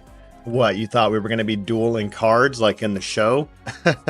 No, this is a strategy game, right? Kind of like how the last Banjo-Kazooie game is about building Lego cars. While this game may have suckered you and plenty of other kids around that time into buying it thinking you were going to be dueling cards like in the show, it actually turned out, at least for me, to be a pretty fun game. I had never played a game like this before, and honestly, I haven't to this day. This is pretty unique. I like obscure, unique games, and this one is one that probably shouldn't be slept on, although there's a lot of problems, and the reviews are definitely not very good. Now, I did try to get my own footage on this one. I really wanted to play it again, mostly because, hey, I wanted to play it again. But my GameCube did not want to run this game. I did try several different things. I made it decently far in the main story, but my GameCube decided it didn't like it, so I'm going to borrow some footage for the bad ending. But anyway, let's talk about this game for just a minute. So in case you somehow don't know, Yugioh was an anime series about Yugimoto and his friends dueling cards, like in Pokemon trading card game, only this time there's a lot of world-ending side effects that could potentially happen, so the stakes are a lot higher. Believe it or not, the franchise didn't start that way. It started off something totally different, but this is the result, and many people love it, and you can still play these cards to this day. The anime series was kind of goofy and cheesy, but that's because it was localized by 4 kids to be a 4-children production. Yes, the original anime in Japanese was for children too, but it had a lot more raunchier situations going on. Anyway, I'm not here to talk about that. That's for another YouTuber to tell you about. I want to tell you about this game and the bad ending. So in this game, Yugi and his friends go to a tech bro facility where they're invited to try out a new game, but when they get there, they find out you have to plug into a nerve gear straight out of Sword Art Online or Overlord in order to enjoy it. Once they get in to play it, they realize they're trapped, again straight out of Sword Art Online, and they can't get out unless they somehow clear the game. In the game, Yugi and his friends are supposed to be freedom fighters fighting against Emperor Heishin as he's oppressing their people. But in order to fight back, they have to control monsters. Yes, dual monsters like in the show. People that can control dual monsters are known as marshals, and they're very rare. But Yugi and his friends are all marshals, and they're able to use monsters in order to fight against their marshals and liberate the kingdom. However, things are not all as they seem, as another antagonist takes a role after Heishin is defeated, known as Scott Irvine. Yeah, Scott. Ooh, what a menacing name. Imagine getting to the end of Legend of Zelda, but instead of Ganondorf, you're fighting Phil. Wow, freaky. Anyway, Scott Irvine turns out to be just the game master of this world. He's like the Kayaba of this world straight out of Sword Art Online, but not that Kaiba. He's here too, but in a different place. Anyway, he begins to terrorize our friends for seemingly no reason, and the focus shifts on fighting against him instead of fighting against the Emperor. Now, I'm not going to spoil too much more of the game, you can play it for yourself, but I do recommend you check it out. It's a real-time strategy game, but don't let that intimidate you. It's not difficult at all. There's no strategy here. All you want to do is target down the opponent's monsters one at a time, prioritizing the ones that have items, and then just go from there. There's really no strategy. But it's a lot of fun. You can play with monsters from the show like Dark Magician, and Blue Eyes White Dragon and things such as, and even the Egyptian god cards. So let's talk about the bad endings. Well, there are a couple, but I wanted to show off this one because I remember it the most. As a kid, I got it on purpose because I was so curious to see what would happen. And that's the fun of a bad ending, right? Just seeing what would happen. So in this bad ending, there's a mission known as Spellcaster. Scott Irvine has taken some of your friends hostage using mind control. And yes, Teia's mind control. If you know anything about the series or the fandom, you know that Teia gets mind controlled basically every other few episodes. It's to a point where people literally think the author has a fetish for it, and it's hard to disagree. Anyway, Teia gets mind controlled, and she's gonna cast a spell that's gonna destroy the world, which I would think would be contradictory to Scott's plans, but whatever. But in order to use this spell, she has to give up her life, and obviously she's being mind controlled, so she has no control over this whatsoever. So Yugi and his friends must defeat her in order to save her and win her over from the mind control. However, this is a timed mission. In fact, all of these missions are timed. If you somehow manage to run out of time, well, don't worry about it, because the Time Wizard, another monster from the show, shows up and says, "I'll help you," and then you recruit him as a playable character. Yeah, it's one of the secrets of the game.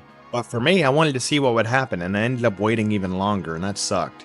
However, if somehow you manage to still not beat the game within that time limit, well, you'll be treated to the scene where Yugi says it's too late, and the world just starts to get devoured by lightning bolts and flames, and you can imagine everybody in the game is then perished, and Scott wins whatever he was trying to win. And Taya's life, along with everybody else's, is extinguished in the game world.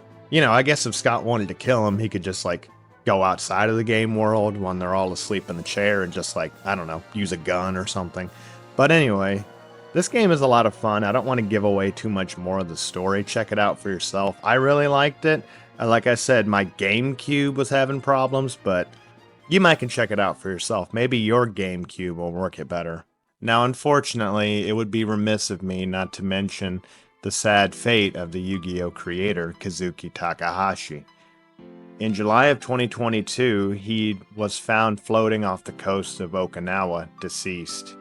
Now, at first, you might think that he drowned or threw his life away or something like that, but it turns out he got caught in a riptide trying to save someone else that was drowning. He jumped in to help with 6-feet-high waves and whirlpools, but he didn't make it out, but the others did.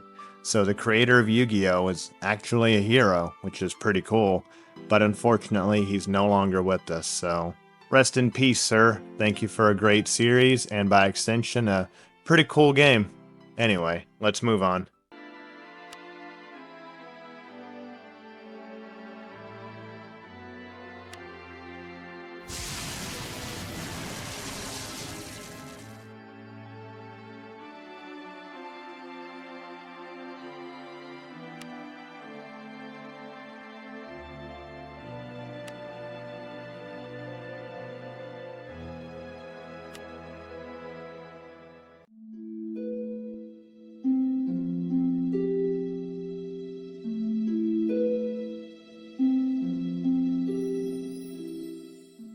This is Train of Afterlife, released in 2012 on Steam. This is the textbook example, in my opinion, of an obscure visual novel, one that I'm probably the only person that remembers other than the creators.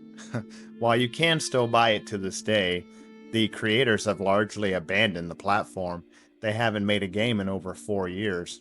I remember playing this over 10 years ago. I even put a video up on it on this channel, which is now privated because it shows my real face. Maybe if I get to 2,000 subs or something, I'll release it. Something arbitrary like that. But this is a very unique and interesting visual novel about accepting death and being at ease with your passing. As I've said before about visual novels, the story is everything. So if I spoil too much, you won't have a reason to play it for yourself.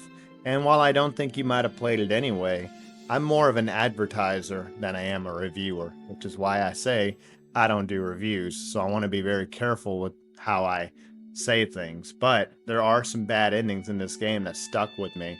One in particular that really sticks with me to this day, and I played it over 10 years ago. At first it was shocking and frustrating, but as I've come to think about it, I get it. I get why the bad ending exists, and it's probably one of the freakiest bad endings that I know of, and it's not even that much. Anyway, in Train of Afterlife, you play as Wind, or rather, a person that calls themselves Wind, as they can't remember anything about their name, where they're from, or even their gender. They wake up on this train that's just nothing but gray and foggy, with 5 other passengers that tell them that they're on the train to the afterlife, and no one knows anything about themselves or why they're there or how they got there. All they know is that they're supposed to wait on the train until they get to their destination, and there's no way off the train except for, well, there's one other way, but we'll get into that later. Right from the start of the game, you're given a choice on how you feel about this situation. You can either say to yourself that it feels creepy, or you feel at peace.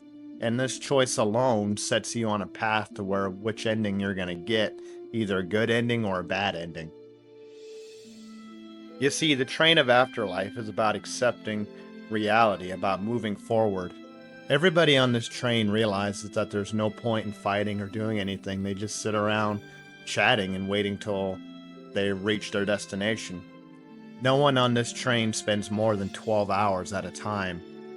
And once the 12 hours are up, they leave, and a whole new set of people arrive on the train to get to their next destination.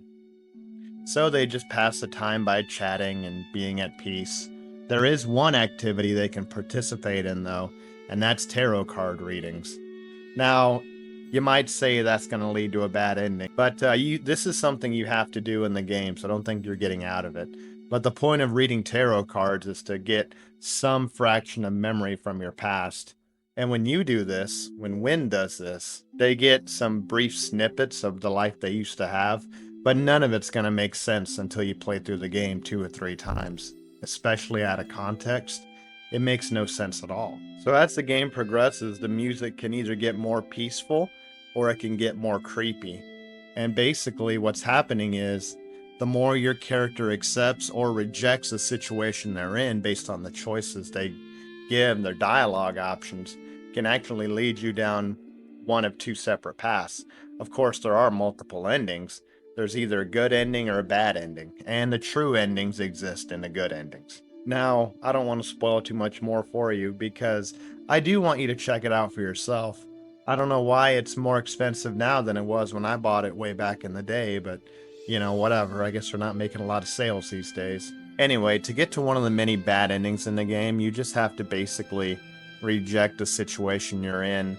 Maybe the choices you make sound like you're less sure of the situation, you're less at peace, you're more wanting to go back, or you're more wanting to escape the train or whatever, but there is no escape, and you end up in just a fog of confusion, of despair, and possibly even worse. However, while those bad endings are kind of creepy, and sometimes kind of goofy looking, let's be honest, there's one bad ending, like I've said before, that stuck with me throughout the years that I think about from time to time on what it actually means. You have one other option besides playing tarot cards and talking to your fellow train members, and that's to look out the window. Now that seems innocuous, right? Well, if you look out the window, you'll see nothing but a mist. It's just white and gray, and there's nothing out there. Each hour that you're on the train, which basically acts as a chapter, you can look out the window. And you can do this once per chapter. However, each time you do, you get a different text box, different dialogue, and it seems like you're zooming in on the fog more and more. Now you might think you know where this is going, but stand by. After the 6th time you look out the window, yes, it can be in a row or it can be just in total, your character will actually zoom in on the fog as if they're leaving. They're being sucked into it, and they begin to comment on how the fog seems to go on and on forever, and they begin to lose themselves. But then, things start to go to hell. Things get red, things get dark, things get scary, the music gets creepy, and as the game fades to black, it tells you, welcome to hell. So what exactly does that mean? Well, it could mean a lot of things. My interpretation is that you were so uncertain, you were so unwilling to let go of life, that you looked out the window too long, or you looked off trying to escape this situation and ended up being sucked into hell instead of being at peace, or instead of wanting to go into the afterlife. You decided you wanted to go back, but were sucked down under, which is pretty terrifying, right? I mean, it's something that, when you think about it as gamers, you just want to see what happens. You just want to know what's going to happen. You don't realize that what you're doing to the character is you're forcing them to, rather than to accept their past or to accept their situation, to continue to try to escape or to look for other opportunities, for other secrets. And there just are none. The character is dead, and there's no going back. I'm no philosopher. I just thought this was really, really cool. And so I want you to check this game out. Put it on your wish list. Maybe they'll go on sale. I don't know about their other games. I've never played them. Doesn't look like things that I would be interested in. But when we're talking about obscure games, obscure bad endings, I had to throw this in there at some point. So anyway, check it out for yourself. Let's move on.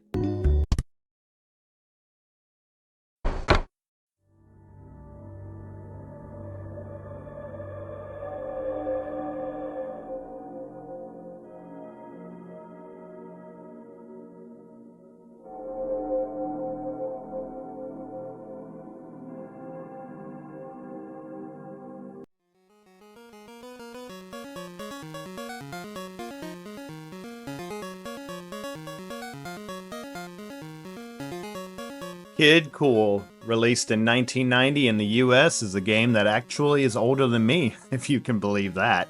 So this game came out on NES, and now we're going way back to the past on this one, but these old school games also had some story to them, although mostly it was your imagination, and a lot of them included examples of bad endings. If you recall my bad ending iceberg, I briefly talked about Bubble Bobble, which is the earliest game I could think of that actually says bad ending. And this game has 5 endings in total, and they're all based around time. But let me go back for a second.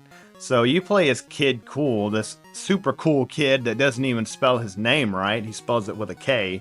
He's been tasked by the king to collect the 7 mystical herbs that will save his life, for he is sick with some illness.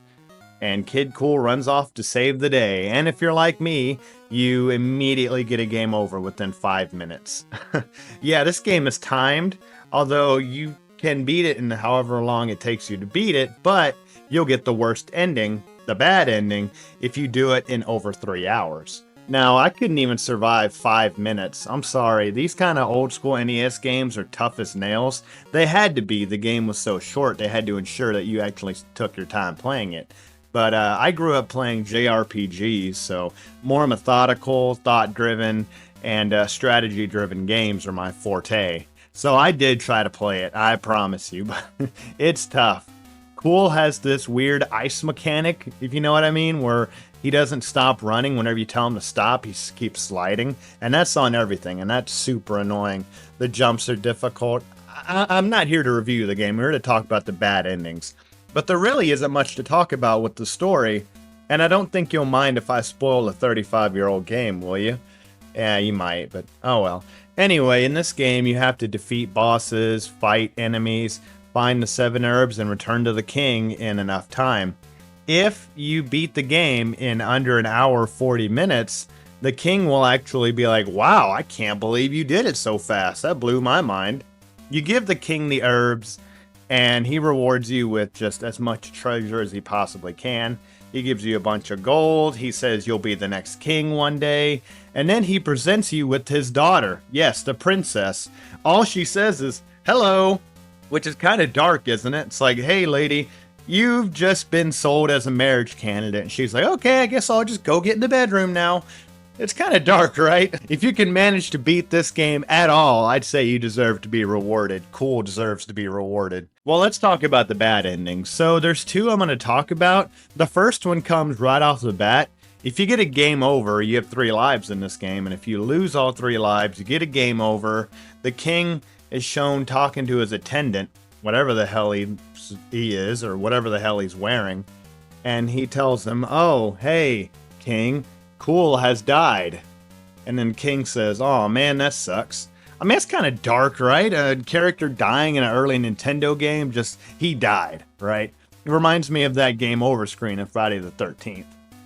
Anyway, you can actually continue where you left off, but your character is shown to be an angel. He floats to the king, and the king says, all right, I'll give you a second chance. And he actually brings you back to life. And it's like, if you had the power over life and death, what do you need me for? Just heal yourself, you damn lazy bastard. But anyway, he heals you and puts you through hell all over again, trying to save the day. The worst ending in this game happens if you take over 3 hours to beat it. If you take over 3 hours to complete the game, Kool will be seen running back to the castle, only to see the attendant guy crying and saying that the king has died, but he understands you did your best, which is kind of sad, right? Then the game just says end. And that kind of makes you feel bad. It's like, man, you went through all this hell just to get these herbs and then come back and the king died anyway? I mean, that's depressing. Like I said, I couldn't even survive barely 5 minutes. Now, granted, I didn't play for that long, but it was difficult, and I said, nope, not my forte. I'll allow someone else to do it and give them the credit. But yeah, check this game out if you want.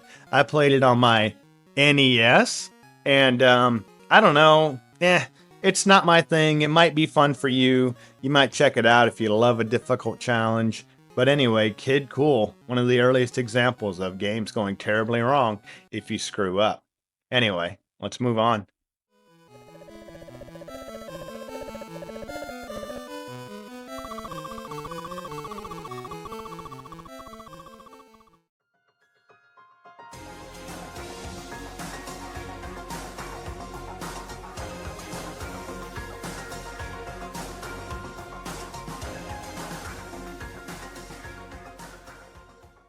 Danganronpa Ultra Despair Girls. So this is a spin-off of the Danganronpa trilogy. In case you missed it in my bad endings iceberg, I talked about the first game and its bad ending. Now you should know that I love this series. It's a visual novel, murder mystery style game, set in an anime style with great characters, great writing, a lot of humor. It's a good series. I like it a lot. However, there's one thing I don't like about the series. And that's, well, what I like to call the fandom menace. What is the fandom menace? Well, you know what the fandom menace is. Basically what happens when a property becomes too popular, it attracts fans. And while fans are a good thing, if they congregate too much, they can become a very bad thing very quickly and then run everybody else off because they don't want to be associated with those kinds of people. It's the reason why I don't walk around advertising I'm into anime. It's the reason why if someone else is into anime in my real life, I don't talk about it with them. It's because of people like this.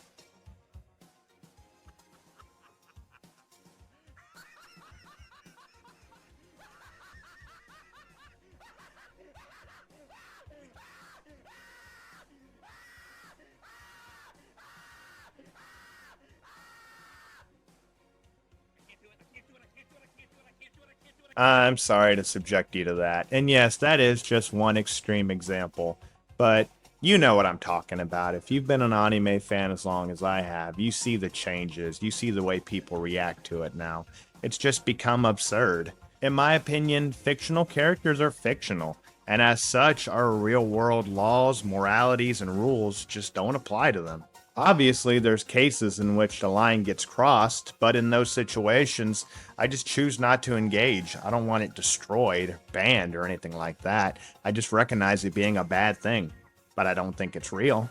Anyway, now that that's out of the way, thank y'all for still sticking around. Let's talk about this bad ending. Anyway, Ultra Despair Girls is a spin-off title of the first game, where you play as Komaru Naegi, the sister to Makoto Naegi, the main character in the first game. Komaru was taken hostage at the beginning of the first game and used as leverage against the characters, but after the events of the first game, which I'm not going to spoil if I can, there's no longer a need for hostages, and Komaru and the others that were captured are then going to be executed, but are saved by the characters of the first game, Byakuya Togami and Toko Fukawa. After this, Komaru and Toko find themselves trapped in Towa City, which is basically a giant prison for adults run by kids that are actually brainwashed by 5 main children, which are known as the Warriors of Hope. Tragically, the Warriors of Hope aren't necessarily evil. They're just kind of misunderstood kids that have all been taken advantage of by adults in one way or the other. And yes, it gets as dark as you might think. One of these children is Kotoko Utsugi, who has a particularly tragic and just awful backstory. She captures Komaru at one point and puts her in a machine that holds her against her will and is going to be, well, groped by the machine. Anyway, you play a minigame that's supposed to motivate Komaru, and while the minigame itself isn't difficult, if you run out of time or you let it pleasure Komaru too much, Komaru will climax, as the game not so subtly puts it. As in, the screen turns to white and Komaru is then breathing heavily and she says, well, this isn't so bad. So she's basically being mind broken by Kotoko.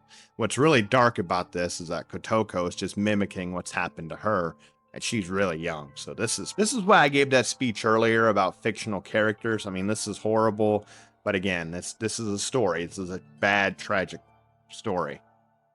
Anyway, the game says game over with the picture of flowers on the screen, and if you don't know what that means, look it up, but it's dark. Anyway, moving on to the next bad ending, which is arguably way worse.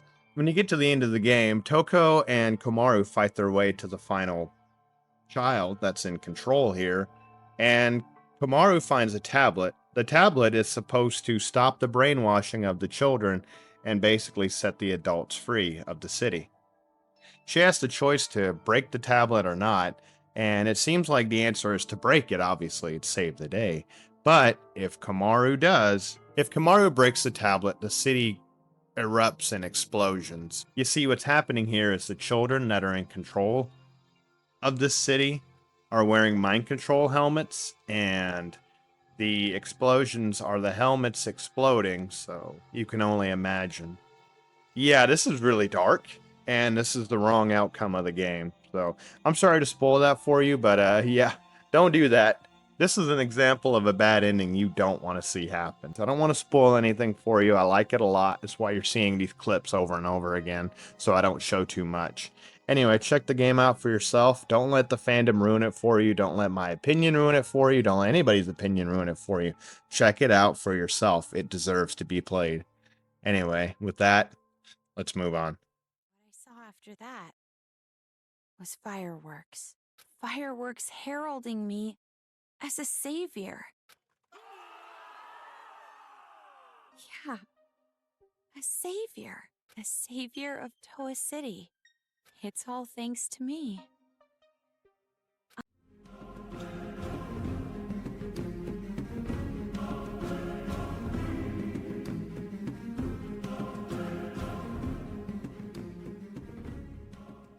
Now, I'd like to tell you that this game was secretly good, that it was a hidden gem that everybody slept on back in 2003, but no, it's just so bad. I got this game as a Christmas gift as a kid, and well, what did I expect? You know, it was a gift, but oh man, I remember it being so much better, but I guess in the eyes of a child. Anyway, this is Bionicle, and in case you don't know, Bionicle were Lego toys that were like humanoid that you could put together. I had the original 6 or 5, I believe. I know I was missing one. I used to like to create abominations, putting all the parts together. Anyway, I remember there being more bad endings in this game, but despite the fact that this game is unbelievably short, I was so bored I couldn't even finish it to get the footage. I really couldn't. However, I couldn't find any other bad endings than the 2 of them that I got, and they are pretty freaky. I mean, yeah, to me and you, they're not going to mean much, but to me as a kid, it kind of creeped me out. So I kind of want to touch on it. Plus, I already got the footage and bothered to play it anyway, so I'm going to talk about it. The Bionicle are actually known as the Toa, and there's 6 of them. Tahu, Kopaka, Gali, Pohatu, Onua, and Lua. Onua was my favorite. He looks awesome. Anyway, you're playing through 6 levels that are ridiculously easy. You're fighting against the minions of Makuta, the Bohrok. Now, the Bohrok are little bastards, man. They're mean. And they're the subject of the bad ending, because there's at least 2 of them that I remember, and they really creeped me out as a kid. And we'll get into it. But again, to summarize the plot of it, there's almost no plot of it. You're basically trying to protect the island from Makuta and his goons. The Bohrok keep causing a lot of damn trouble, and you just gotta whoop their ass, basically. I really hate to just say that, and that's all there is to it, but I mean, guys, the game sucks, I'll be honest with you. Anyway, but what makes it interesting to me is because I remember the bad endings that you get in one particular stage, which is Kopaka's stage. Now, Kopaka is the white Bionicle. He's the ice element guy, and his level is just him skating down a mountain using his shield that's supposed to be like a snowboard, and you're chasing after this Bohrok who's just gonna cause some havoc. Now, you're not told exactly why, you're just chasing after him. And I mean, why not? They're dicks. Anyway, as he's rolling down the mountain, he has to take out the Bohrok before it's too late, although you're not told why. Anyway, if for some reason you're not able to complete this in time, the Bohrok gets to the village before you do, and he just starts raising hell, tearing apart the village, and you see the little residents running around scared as hell. It's just that, I don't know, it's stop judging me. As a kid, I don't know, it freaked me out. The next one's a lot worse though, right? I had never really seen that many bad endings up to this point. Again, this is 2003, and even I was a child at some point, damn it. Anyway, the next part of the stage has you chasing another Bohrok down a mountain to take him out, I guess. And the thing is, if you don't catch him in time, he actually leads you into a trap. When Kopaka gets down to the mountain, the Bohrok gets to a point where he summons all of his friends and they surround you. And, I mean, I remember this going into more detail, but basically it's implied that they just, like, I don't know, jumped you and ripped you apart, I guess. As a kid, it really freaked me out. Again, I didn't see that many bad endings at this point, but playing it now, it's just kind of silly. Anyway, that's all I had to say about this game, really. If you somehow want to check it out for yourself, you just go sailing, I guess, like I did. But, yeah, it's just... why? I don't know, guys. I already played the game. I'm going to talk about it. Let's move on.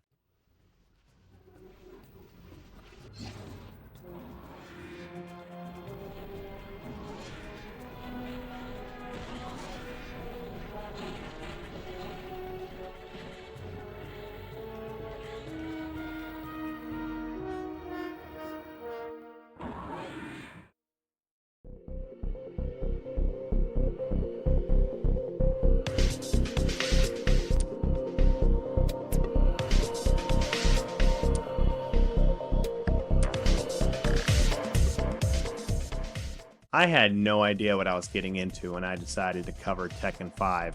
It's a game I've been recommended to cover in these bad endings, but I had no idea why, and I hadn't covered a fighting game yet, so I decided, why not? Let's give it a shot. And what I uncovered is this long-lasting father-son, grandfather drama that I'm all about it. I'm here for it. So these fighting games usually have a story that run on forever.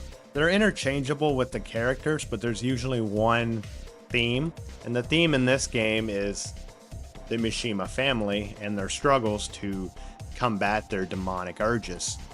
The only fighting game I'd ever really been into before is Soul Calibur, and that's mostly just because of the shameless jiggle physics, which I'm here for. But this game is pretty cool too. I mean, it looks like a lot of fun. I kind of want to play it. So anyway, I'm just covering this based on the research, so forgive me if I get anything wrong. And you don't necessarily need to start from Tekken 1 to get the story of it. You can just sort of enjoy the fighting and then maybe, I don't know, watch videos like this, for example, online to kind of get it. Anyway, Tekken 5 was released in 2005 on the PS2, and it follows the story of the Mishima family. Again, you can use any of the characters, but I'd rather go with the Mishima family because it's more dramatic. This game series starts in 1994 and it's been running all the way up until last year, 2024, with Tekken 8. It's a 3D fighting game epic centered on the Mishima family with their cursed bloodline that's fueling betrayal, rage, power struggles, and supernatural chaos.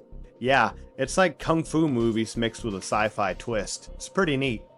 It starts with Jinpachi Mishima, who is the subject of this bad ending, a noble fighter who founded the Zaibatsu to promote martial arts.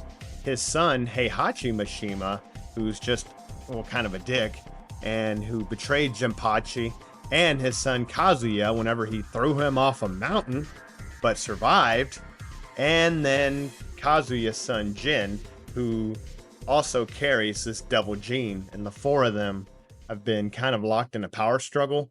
Well, at least the three of them have. Jinpachi, at the end of Tekken 5, is basically revived, and he's the one holding this tournament. Any of the characters can get to him, but if any of the characters, including Jin, lose to them, you trigger this bad ending. You get to a scene where it says continue, and you're supposed to press start to try again. Usually in these fighting games, you just lose a bunch of points, and you don't rank high or unlock whatever you need to unlock. But you can also just say no and don't continue, and usually it just cuts to the title screen. But here you get an extra cutscene if you choose not to continue fighting. Well, what happens? Well, what happens is Jinpachi basically transforms into his demon self fully as he says, well, I guess no one could stop me in the end, and then takes over the world. Then you get this really bleak text that appears on the screen saying the world was changed forever. Jinpachi couldn't be stopped. So what makes this story interesting to me is just the whole father-son dynamic. I mean, the idea that you have to right the wrongs of your past or deal with the sins of your father. Pretty interesting. It's pretty neat. Again, I've never covered a fighting game before, so feel free to correct me in the comments if I did anything wrong or if I did it injustice, but that's as far as I can tell what's going on here. It's just a really neat story. And again, you don't have to know any of the story to play any of these games, but check it out for yourself. Anyway, with that, we'll move on. 誰もわしを止めることはできなかったか。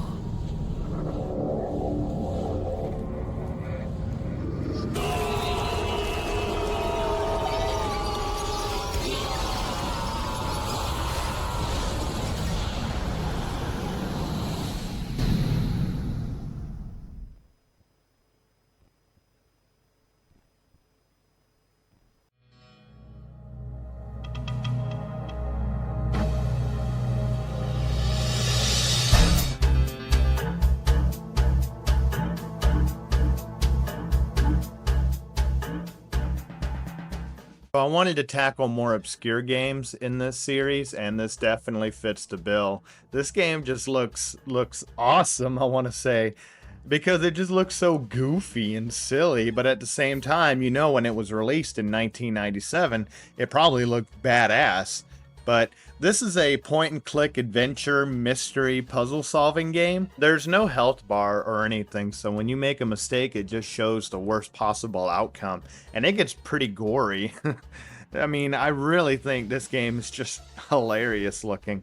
But again, it's totally serious, and it looks really cool, and it's got a legacy that's survived almost 30 years later.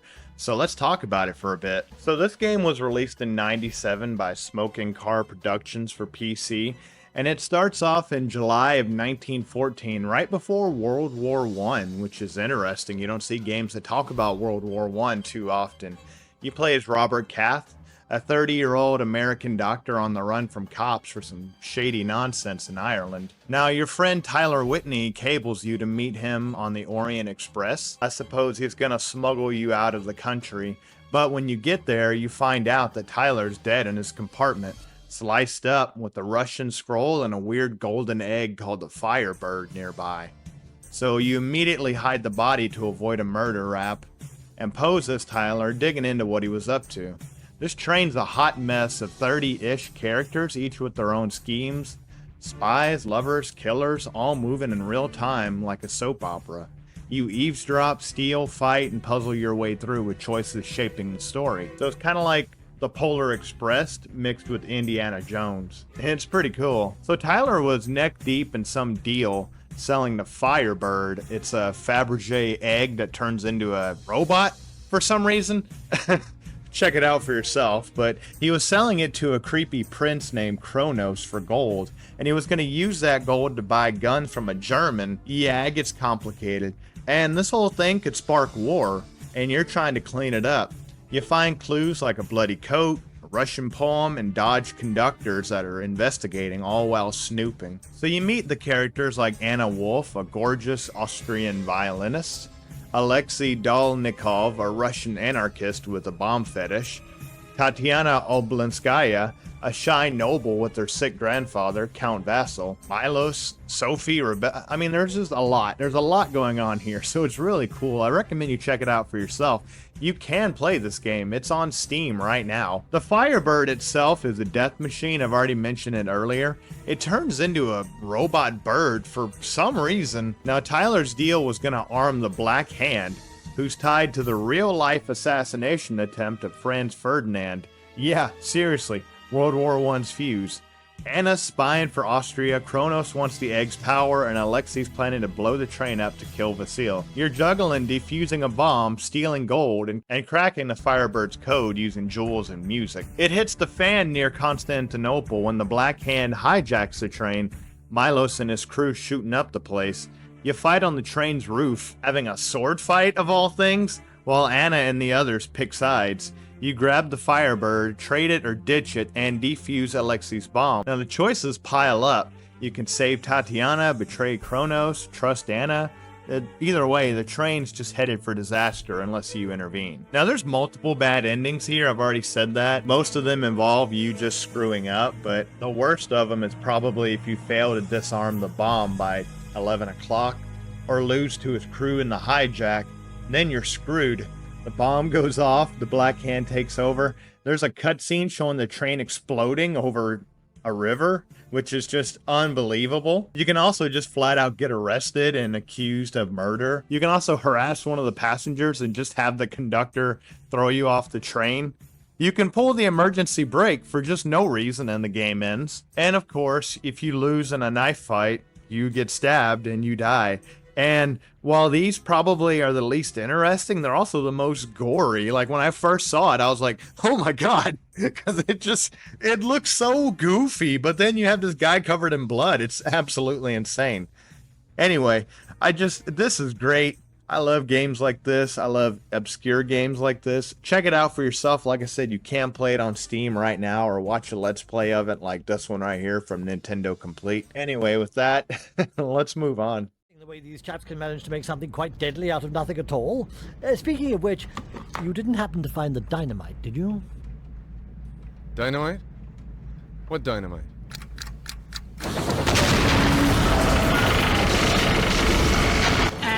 You blow it, schmuck.